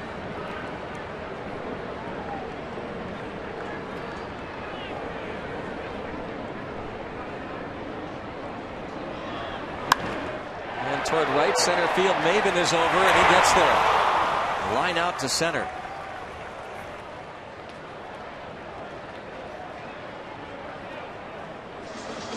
pitch at bat ends with a line out to Maben and Harrison at first base. The Pirates, they don't seem like they run a lot, but yet they're third in the league in stolen bases. The Reds, of course, with Billy Hamilton leading the way, 75 steals. Arizona Diamondbacks 65, and the Pirates with 53, third in the league. Well, you have a running situation here. See if that leg kick is still high, or if he tries to get quicker. No, real slow to the plate.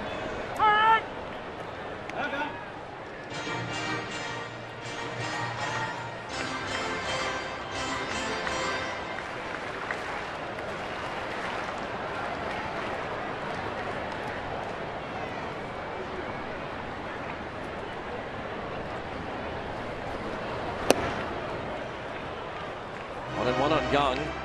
Pinch ran for McCutchen in the first and scored. Flied out his first at bat and bounced to third his last time up in the fourth inning.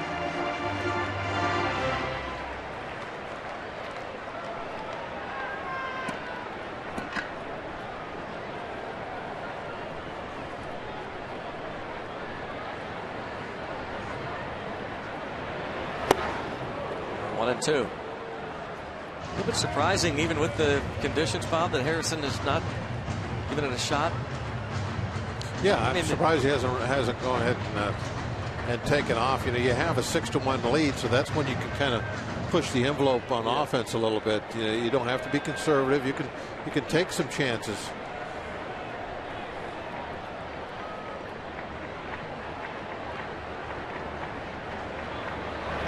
It's not like the lead is so big that you're thinking about shutting things down. Yeah, you got a big leg kick on the mound. You already have said that Kozinski doesn't throw very well behind the plate, so yeah, I'm surprised.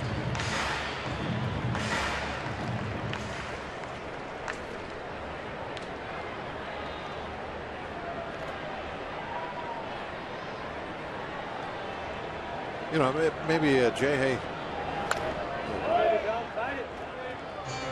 perhaps you know, has a little problem that, you know, going, you know, there's things too you don't know about, that his legs might not be 100%. Right.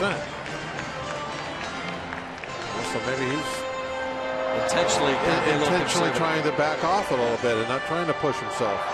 You know, the long season, there's little things where you get nicked up and you're fine to play, but maybe not 100%. I don't think he's thrown over there once. And it's rolled to Uribe and on to first. So the error doesn't cost the Braves, but the Pirates still lead it 6-1.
Down on the farm, specifically in Charleston, West Virginia, where Cole Tucker, last year's first-round pick, is on an 11-game hitting streak, playing his first season of full-season baseball. As you see, the average, he's batting .348 during the 11-game hit streak, hovering around .280 about the last week or so. Now, this is an aggressive push to full-season baseball for Tucker, who's one of the youngest players in the entire league, the South Atlantic League, that is.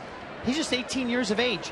Now, GM Neil Huntington said he's an advanced young man both on and off the field and feels like he's more than ready to handle single-A baseball. Now, the Buccos may be proven right or wrong as we get a base hit to start the 7th off Charlie Morton. Now, Tucker, Greg and Bob, doesn't turn 19 until July 3rd, so technically this should be his senior season of high school baseball. But they felt with where he is mentally, physically, and personally, this was the right move for him, and obviously the Pirates are being proven right, putting Cole Tucker in his first year of full season ball in low A in West Virginia. Yeah, it's great to see him having a lot of success too recently. Robbie, the 24th overall pick in the draft last year, Cole Tucker. It's important, as Robbie said, that everybody kind of settle down, as you say, stay calm, Bob, because he is so young, so struggling early on this year, but my goodness, one of the youngest players, if not the youngest player in that league. Leadoff hit. And now Simmons. Yeah, you really, I don't think, with the high school kids, you're not sure what you got until 2 or 3 seasons into their minor league career. Then you got a pretty good handle on it. Base hit to center, and it's first and second. Charlie might not be out there very long. He's almost got 100 pitches in, and now they got a couple of hits in a row.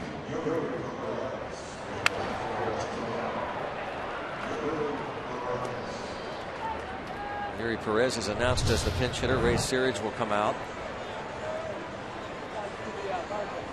Can't tell who's throwing in that pin. Somebody's up.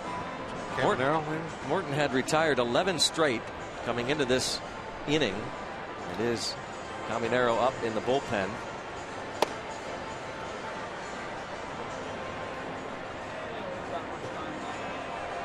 Clint Hurdle and Dave Joust look over the lineup card.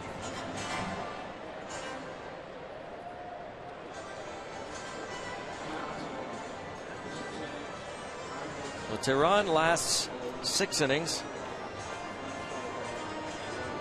Gives up the 9 hits.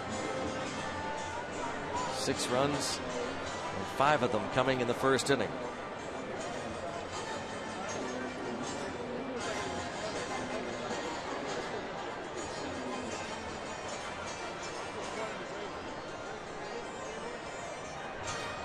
Let's see if Charlie Morton can get one of his patented ground balls here. Hits him to load the bases. They are loaded up with nobody out. Well, now you know why you like to add on runs. So you never know how quickly things can turn around. Here, the Braves, seems like it's happened in about maybe the last 2 minutes. Bases loaded, nobody out.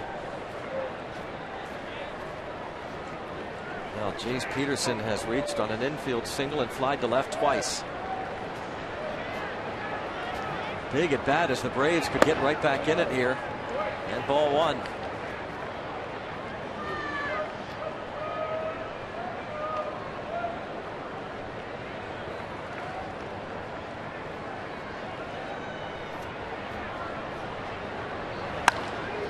Driven toward right center field. This is going to be over. Harrison to the wall. Yuri Perez is going to be waved home.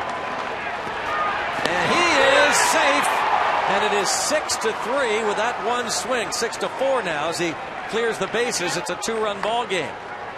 A 3-run double to make it 6-4. And with a ball off the fence, now the tying run is actually coming to the plate.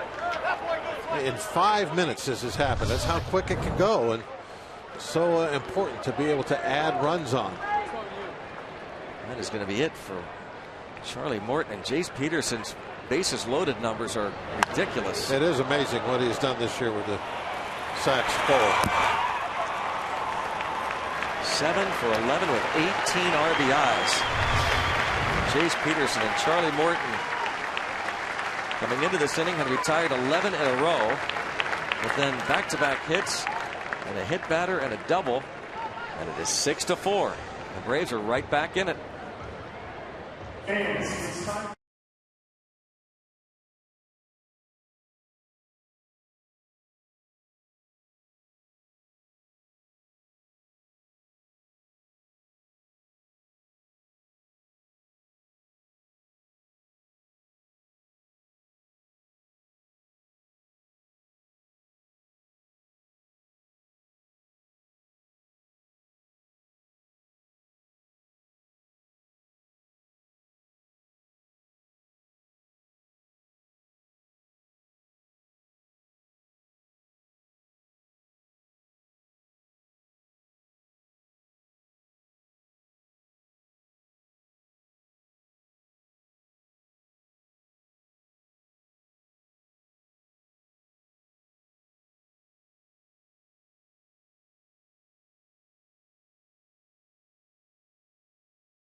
But then all of a sudden 6-4, and here is Archimedes Caminero, who gave up the game tying home run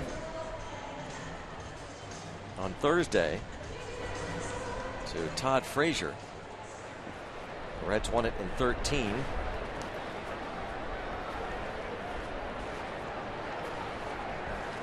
Caminero has given up home runs each of his last 2 outings. Gave up a home run to Jay Bruce last Tuesday.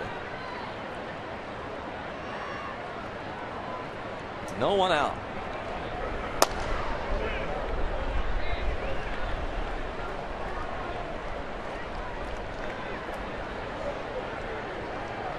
Braves have now out-hit Pittsburgh 10-9.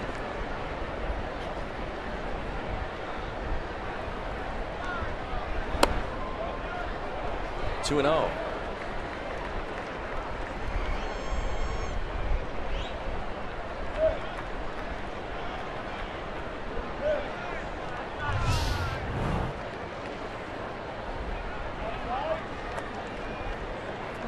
Cervelli, did you see that? Yeah, what was that? Big flinch. I don't know what it was. Did the umpire do something to him? Because then they had a little discussion right after that. But he popped up over toward the dugout. He flinched like somebody like poked him in the back or something, and then maybe they're still talking about it.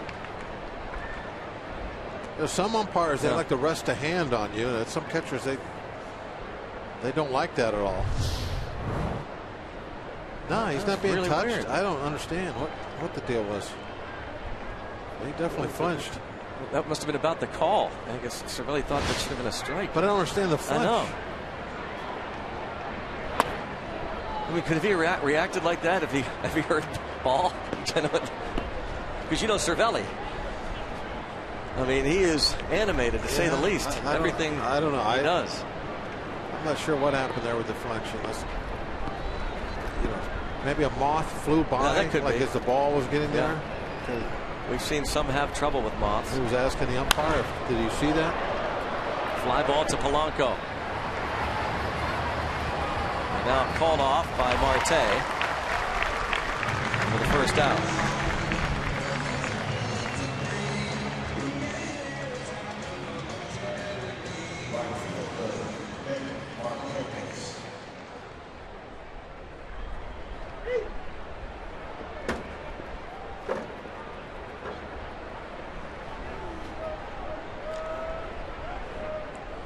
Comes Clint Hurdle. With Nick Markakis, the left-handed hitter, he's going to have Caminero face just one batter. Don't see this very often.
transmitted in any form, and the accounts and descriptions of this game may not be disseminated without the express written consent of the Pittsburgh Pirates.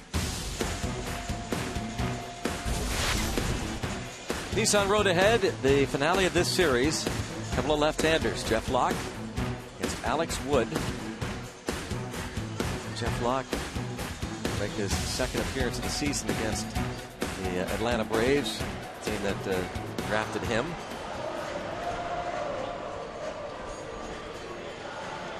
Charlie Morton, again, was pitching just fine through 6 innings. Better than fine. Yeah, outstanding. 1 run, 6 innings, 11 in a row, retired. Then hit batter, and double, and it was over for him.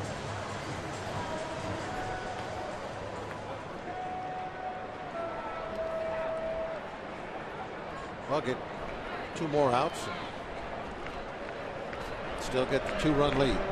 Clint Hurdle goes to the left-hander to match up now. Bastardo against Markakis, and a left-handed hitter, Pierzynski, on deck.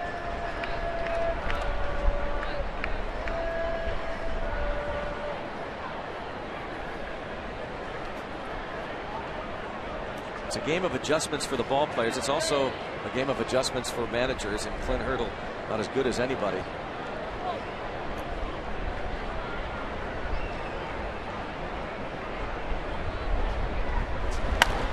Drive to right center field.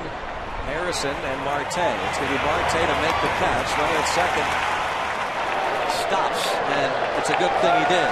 Jace Peterson put on the brakes. Marte loved to show up that arm, and he stopped that runner. Yep, right in his tracks.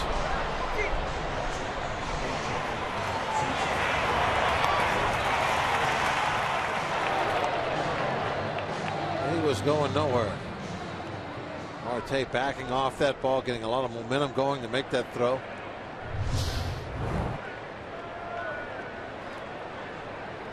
Bastardo has been getting better.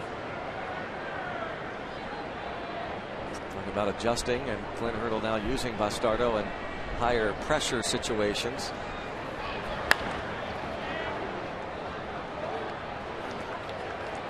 Catchphrase last couple of years in baseball has been high leverage, but it's just high pressure situations. More important yeah. situations.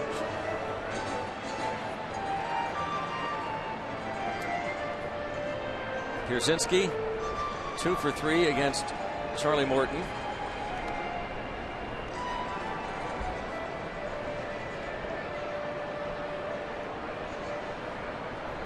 Lefty's hitting .220 this season against Bastardo.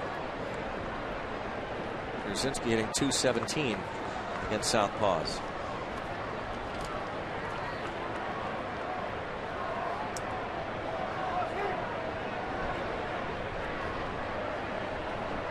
Bastardo very, very methodical.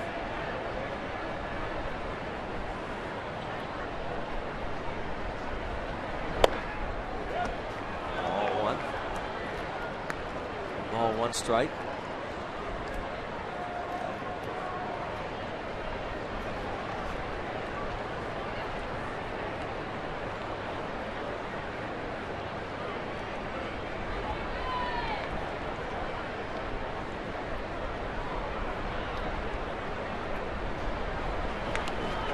Wow, swung and missed at the pitch well in front of the plate, and the ball goes back toward the dugout.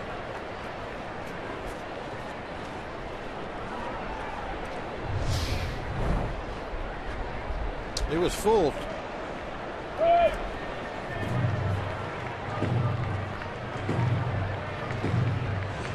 Well, what a great shot that is.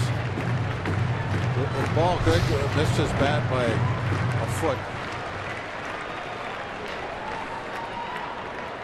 If it would have been a higher bounce, he might have bounced up and hit the bat. Jeez.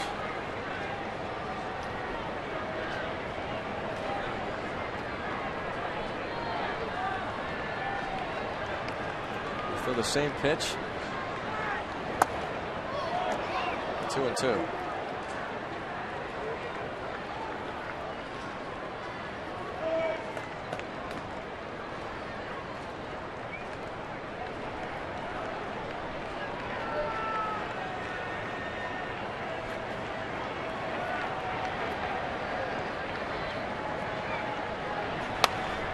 swing on him, and it's fouled off.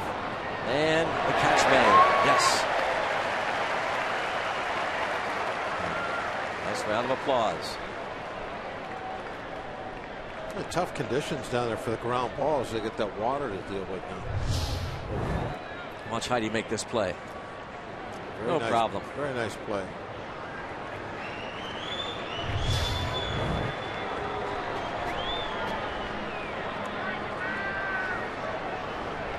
Two and two on Pierzynski, the veteran catcher, with a runner at third. 2 outs. Pirates lead now down to 2 runs.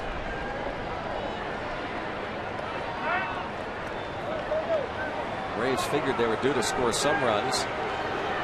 Struggling the last handful of ball games. In fact, the last 8 games coming into this game, a total of 15 runs, an average of 1.88 runs per game. And Pierzynski pops it up. Harrison says he has it. Marte says he does. And he makes the catch. Well, Caminero gets Maben to fly to Marte, and Bastardo gets Markakis and Pierzynski to fly out to Marte, keeping that runner on base, but they score 3 in the top of the 7th.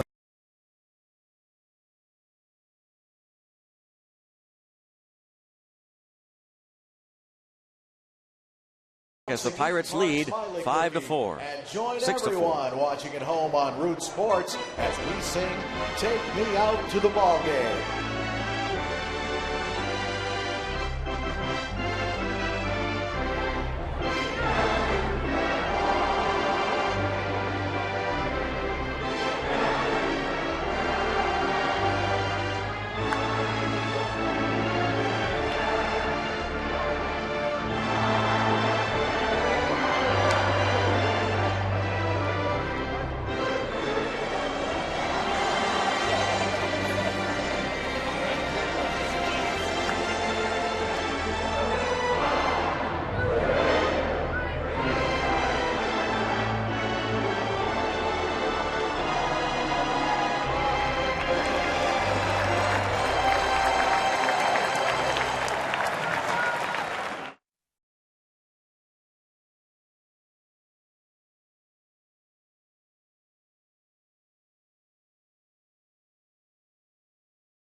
Been a game changer. First inning, line single to left field, scores the first run of the game. Neil Walker coming in. Marte then singles in the 5th inning. And later at third base and Alvarez at first. Pirates pull off a double steal with Marte breaking for the plate and scoring a very important 6th run.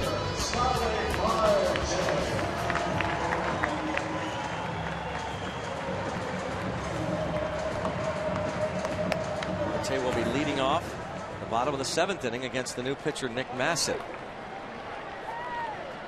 25 games for Massett. 16 strikeouts, 7 walks in his 23 innings. Pretty good numbers there, all of them. Opponent batting average .264, about where it should be. Massett pitched the 7th inning last night, gave up 2-out single to Andrew McCutchen, and Starling Marte sent him to the warning track.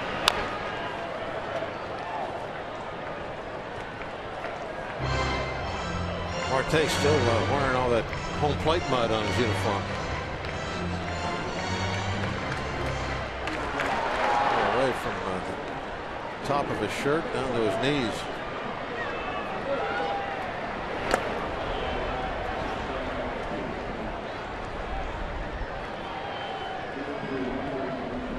Bone's got a lot of work to do in that unit. He's got at least a couple days because they'll wear those early 70s styles unis tomorrow. And there's another hit for Marte. Another bullet. He has 3 hits. So we talked about Marte and Alvarez involved in, Bob, what I guess was a design double steal. I think the reason that you have Alvarez taken off early is because you want the throw to go to second base for Marte can break on that throw. But Tehran, it kind of, he didn't ever throw the ball. He ran at him, which got Marte kind of caught in the middle. He probably should have came down a little bit further, and then he would have had an easier time of scoring. And ideally, you want to break on a throw. He was probably a little late breaking because the first baseman already had the ball, and if he hadn't slipped, they might have been able to get him. But the reason I think that Pedro left on the pitcher was because if he runs on the catcher, they're probably not going to throw. Base open, you walk Mercer, and now you have the pitcher Morton up for the last out. So they wanted to get that throw, and the only way they could be sure of getting it was to break early and have the pitcher, in his hopeful panic, make that throw out to second base. The Pirates didn't expect him not to throw the ball. No, he kind of ran, which isn't really very smart for the pitcher either, because his back is to one of the fastest guys in the league. What they really tell you when they practice this stuff in spring training is get rid of the ball as soon as you can. You don't want to be running it at somebody. And in fact, if you run at a guy like, say, Jay-Hay, you got him picked off, and he might make you break your knee or something. They don't want you involved in any of that stuff. No tag plays, none of that. Just get rid of the ball. Let the professionals handle it. Look what happened to that the pitcher in Cincinnati. Got in a run down and ended up trying to make a diving tag, dislocated his shoulder. They want you to get rid of the ball. Let the fielders who know how to do it or paid to do it, let them handle the run down. And if a throw needs to go home, they'll make it.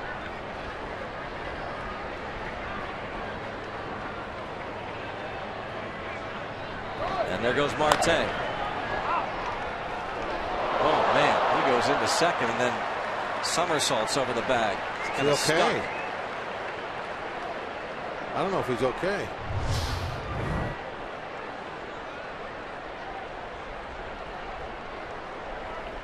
Boy, oh boy.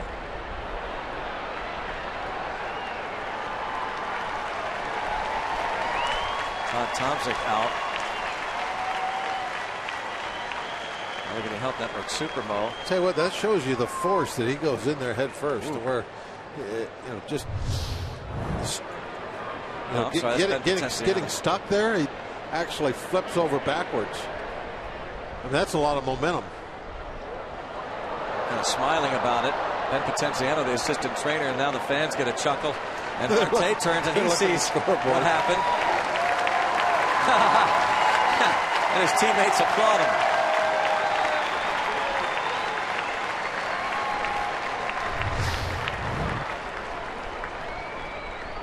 I thought Scott Bonnet was going to have work to do before. How about that now? I'm giving him a 9.9 on that. Right? 9.9.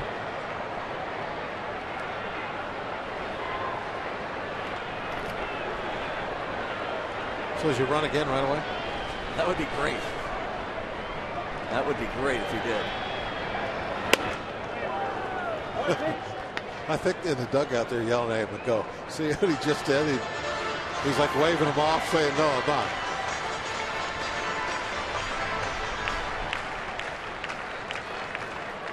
There'll be some serious talking about this for quite a while. It's so great when someone does something like that. A strikeout, and Marte will end up and doesn't get hurt, because then you can like really play with it. You can't really say anything until you know he's all right. Look at AJ. It's like, yeah, that'll work.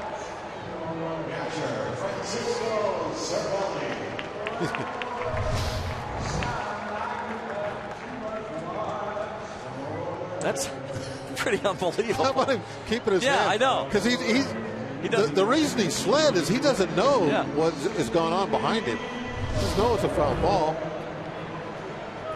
So he's just making sure he keeps his hand on the bag. Especially after all those replays against the Reds.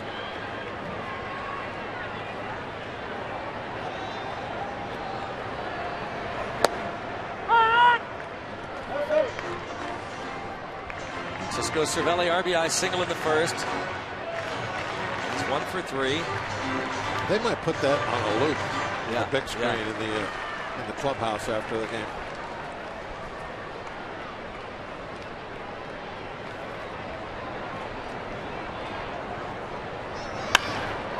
Hit well to right field, and over the head of the right fielder, Markakis. Marte will score. Cervelli into second base with a double to right.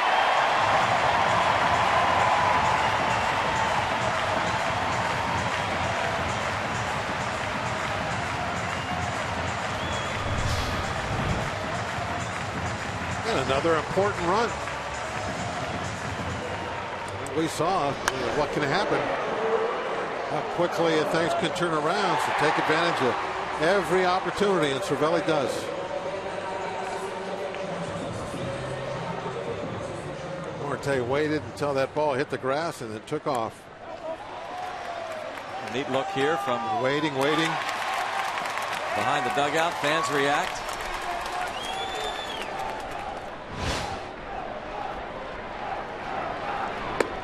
I wonder what his reception was in the dugout. Yeah.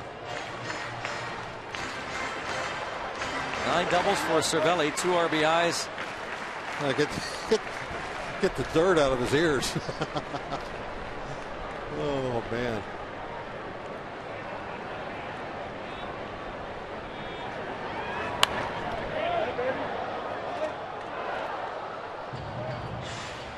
Look at him. It looks like he's in a cave-in.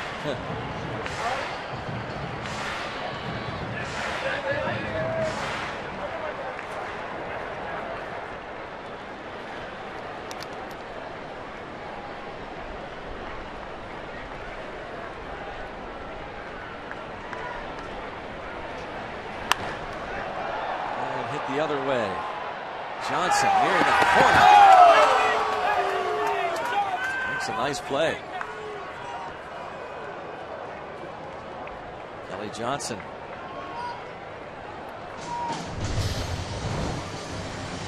A little check of the wall. Got the measurement in his mind. He can make that play.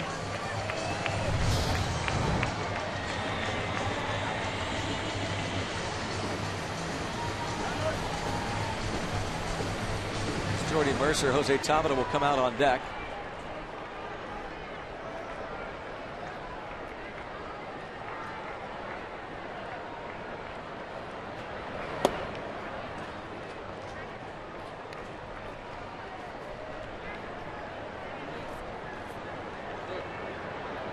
Tabata would bat for Bastardo.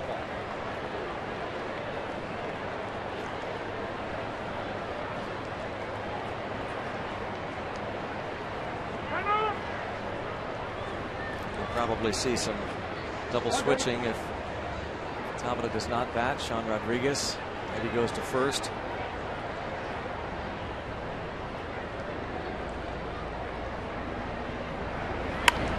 And into center field, just Mercer has done it again.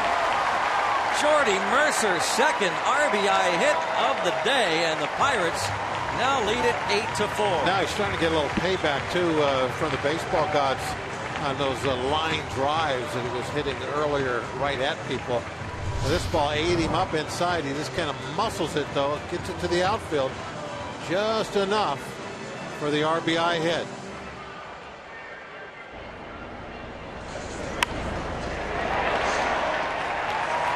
Fourth RBI in the last 3 games for Jordy Mercer. Oh, you love to see that. You know, the confidence really is always there, but any little thing like this, you know, it deep down it really helps out. You know what he's thinking about, how he approaches his at bats.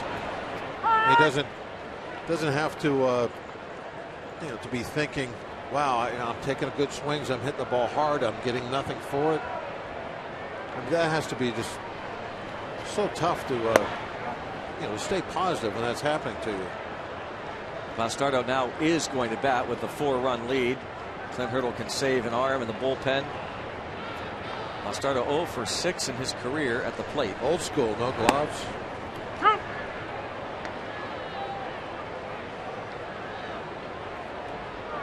His His last official at bat was back in 2009. He did have a plate appearance last year, and here just looks at a called third strike. I don't think he liked that last call. No. Pirates get 2 more.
(8-4) Pirates lead. Go to the 8th inning.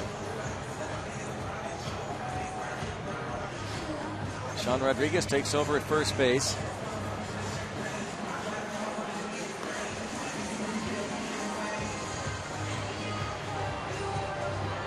And just a reminder, as you enjoy a cold one, to look forward to Miller Time later in tonight's game.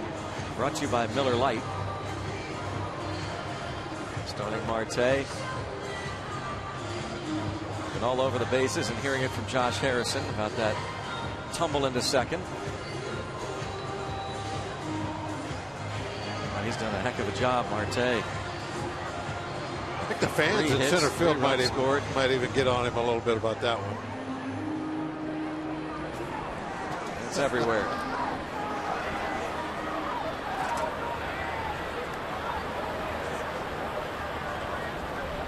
Could be the dirtiest uniform I have ever seen in a ball field.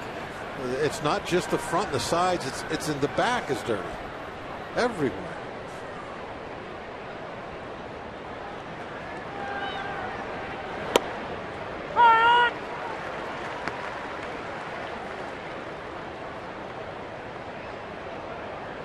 There's the front, there's the back. It's tough to get your name dirty.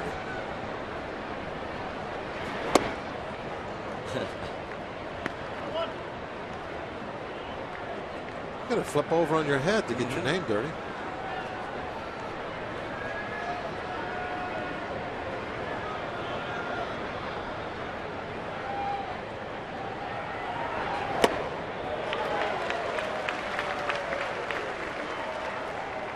Bastardo, the last 2 outs in the 7th.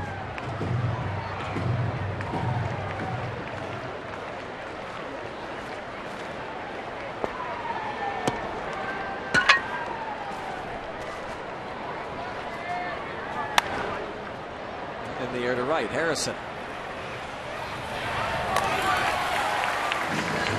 fly-ball outs for Bastardo. Pirates need 5 outs now to put this one in the books. And make it 2 straight over Atlanta. The Cubs and Cardinals are underway in St. Louis. 0-0, bottom of the first. You heard Rob King earlier tell you about what the rain has done to a lot of games in the major leagues, including the postponements in Baltimore and Detroit. That Philly game got started, but we're going to have a doubleheader tomorrow and a suspended game in New York between the Reds and the Mets. In the 7th inning, 1-1. That was the one we were watching during our rain delay.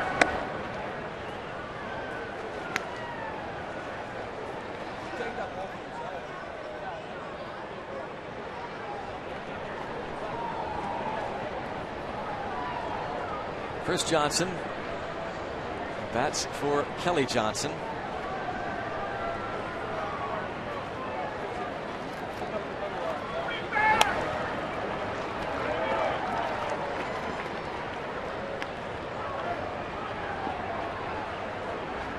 Bastardo, who went a couple of innings against the Nationals last Sunday, 2 perfect innings of relief.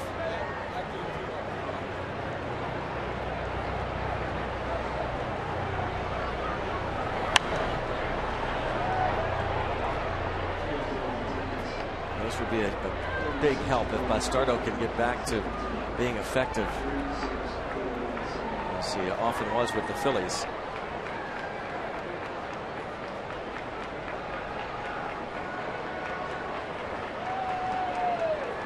Odd coloring. Wild. We had gray, Yeah. white, Just blue.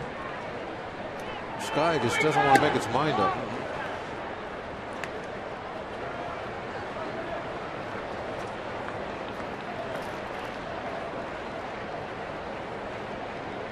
A lot of people here today.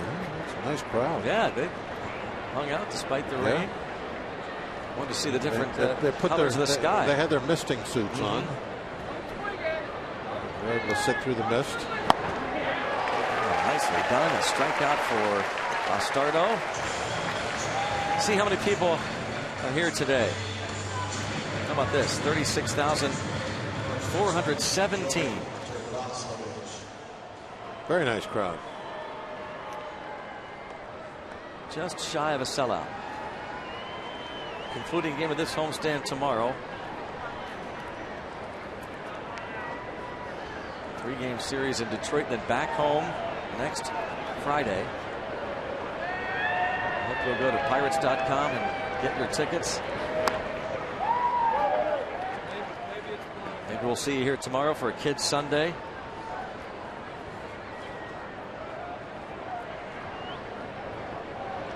Cleveland Indians interleague play next Friday. The Tribe coming in, and then the Padres for 3, and then the big 4-game set against the Cardinals before the break.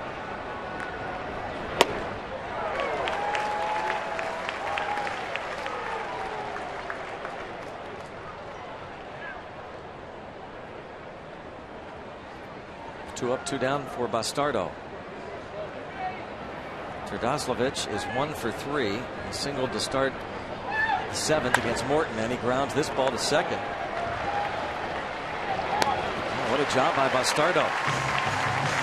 5 up, 5 down.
Great shots from the Allegheny Health Network Supermo as we go to the bottom of the 8th inning. The Pirates leading 8-4. Joey Terdoslavich moving from first base to left field. Chris Johnson, who pinch hit, stays in the game. He's at first base. And still with the club, Sugar Ray Marimon. Not real good numbers,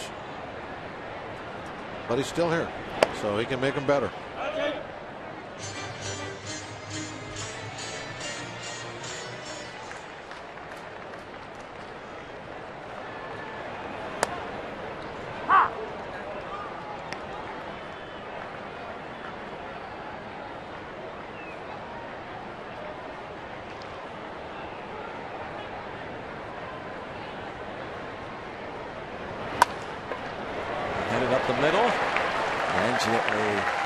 Is going to reach, and this is going to be his first hit of the day.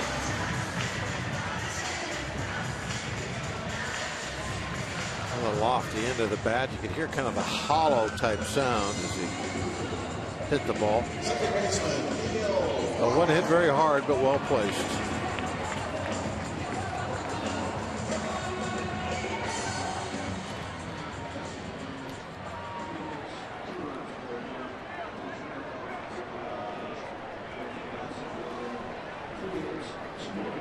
Walker, 2 for 4. Well,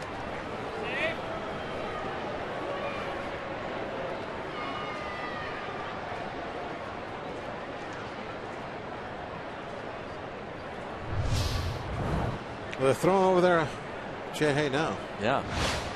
Didn't do it before.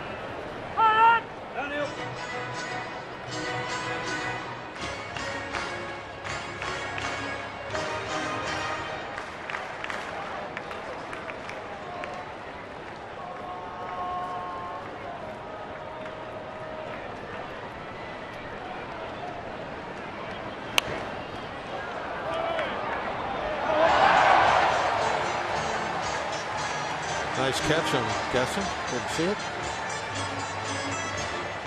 Wow, was that a huge ovation?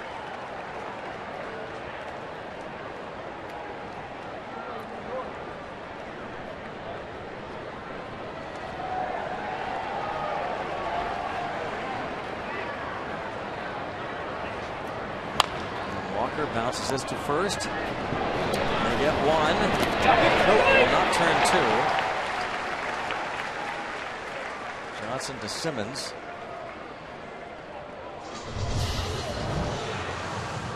It wasn't hit real hard.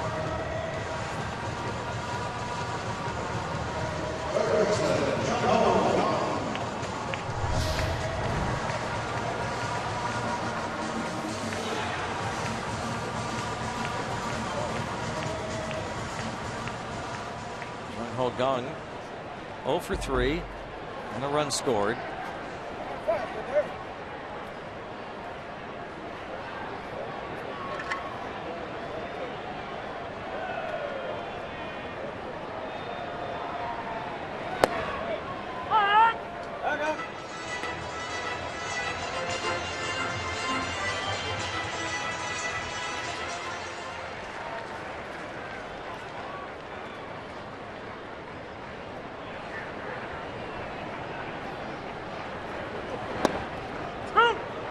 Two.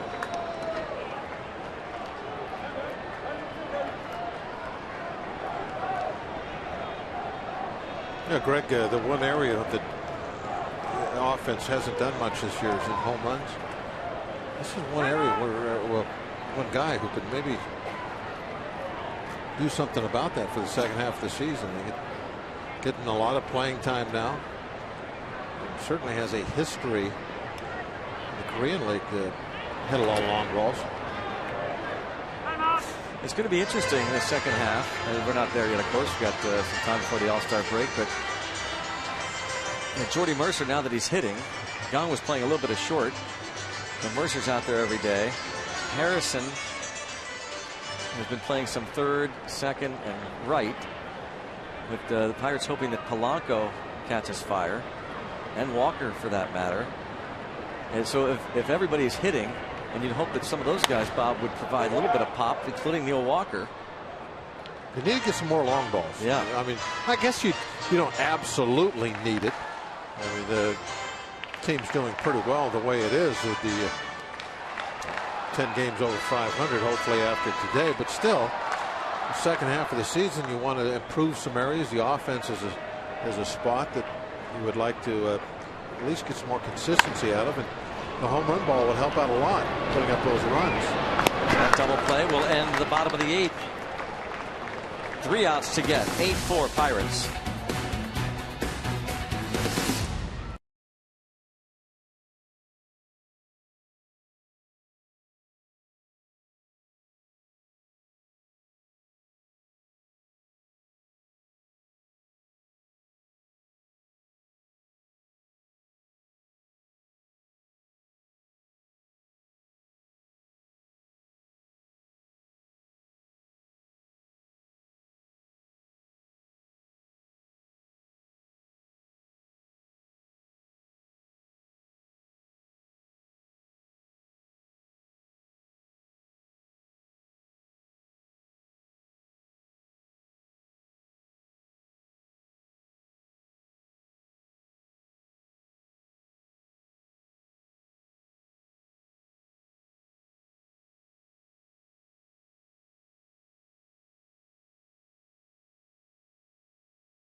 Starting at 1 p.m. the Pirates pregame, presented by W.B. Mason on Root Sports.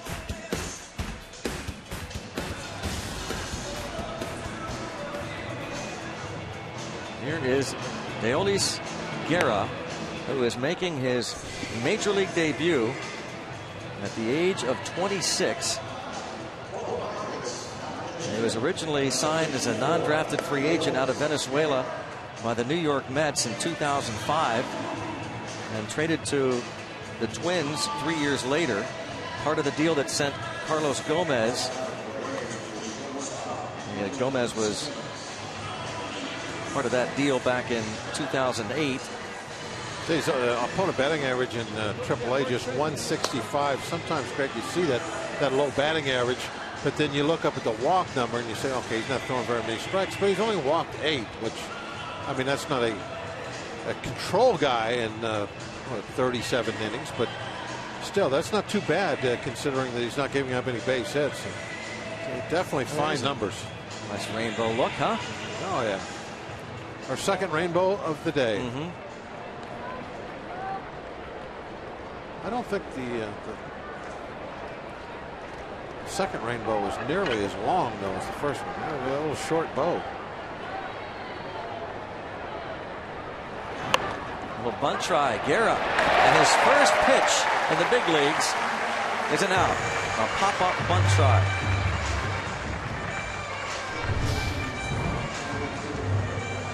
He fired it in there. A good quick break on it. Wow, that's a long stride. He really gets out there before he lets that ball go. 6'5", 245 pounds. Again, acquired by the Twins, along with Carlos Gomez in the deal that sent Johan Santana to the Mets. The Pirates signed him as a minor league free agent in November. Pedro Siriaco, a former Pirate, to pinch hit for Sugar Ray.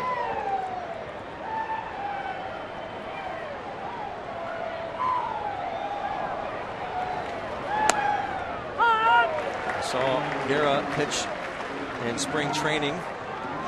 He was signed as a non-roster free agent and invited to spring training down in Bradenton. putting up good numbers at AAA Indianapolis. A 1.23 ERA in 25 games.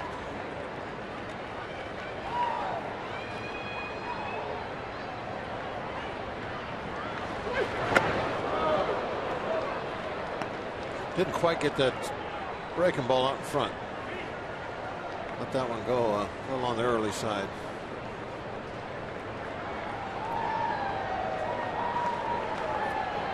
Sure, he has a little case of nerves going right now.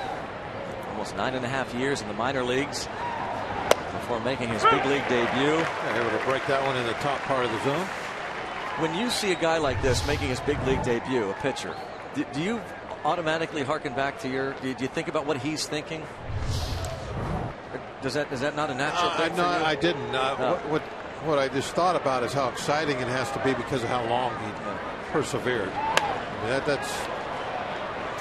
it's got to be really huge for him. It's going to bounce up and hit the foul pole, a double for Pedro Siriaco. It makes me feel good when I see somebody that has gone that long and now is rewarded by good work in AAA. I mean, he put up very, very impressive numbers. So here he is. I mean, he earned his shot.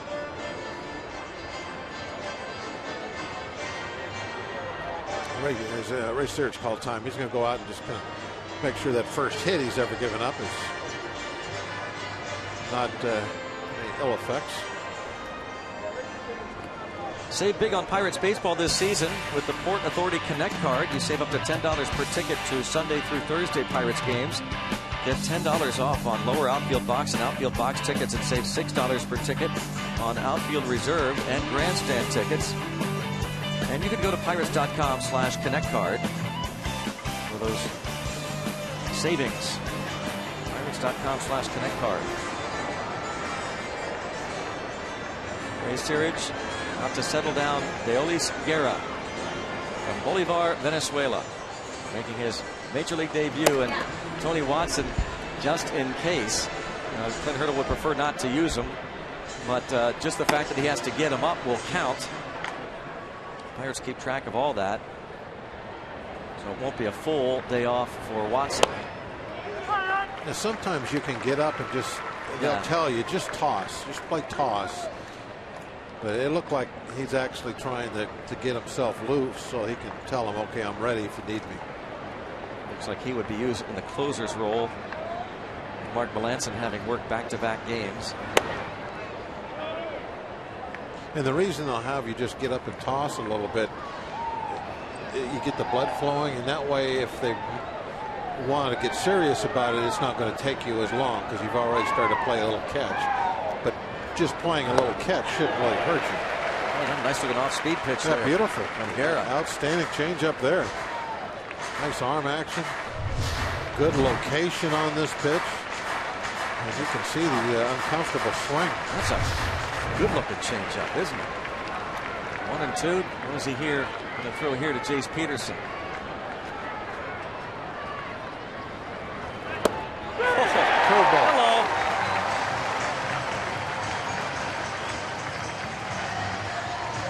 They're asking for the ball now as he picks up his first career strikeout.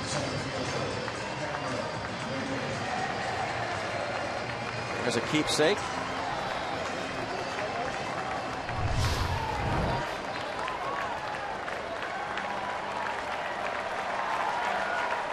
Up, but a strike. Well, yeah, that's not where he's probably trying to throw it, but it doesn't matter. I mean, again, you don't have to make perfect pitches all the time. You got decent stuff. You get away with one up in the zone occasionally. Here's Cameron Maben. Ball one. You're talking about the emotions, Bob, of your big league debut, and you don't often get a chance when you make your debut to be on the mound for that last out. Your first time in the big leagues. And he's going to have that opportunity here.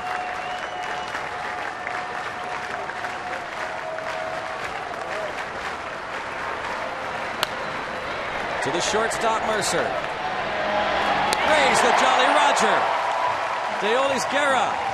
His big league debut, and he is on the mound for the handshakes. Look at Cervelli. Cervelli knows how important this is to him. Look at that. Welcome to the family. Pirates make it 2 straight over the Braves. A chance for a sweep tomorrow. A real nice ball game, Greg. You know, you get broke out early. You get Charlie the lead. You know, everything was looking fine. You were able to add on a couple runs early when it looked like they might want to try and make a run at you. Good ball game. They do it without McCutchen in the lineup, essentially, because he was pulled with discomfort. It sounded like good news. Yeah, we got pretty good news that X-rays were no big deal. So hopefully he'll be back sooner than later. Bucks get the job done, and Charlie Morton gets a W. Charlie Morton is 6-1 in his 7 starts this season.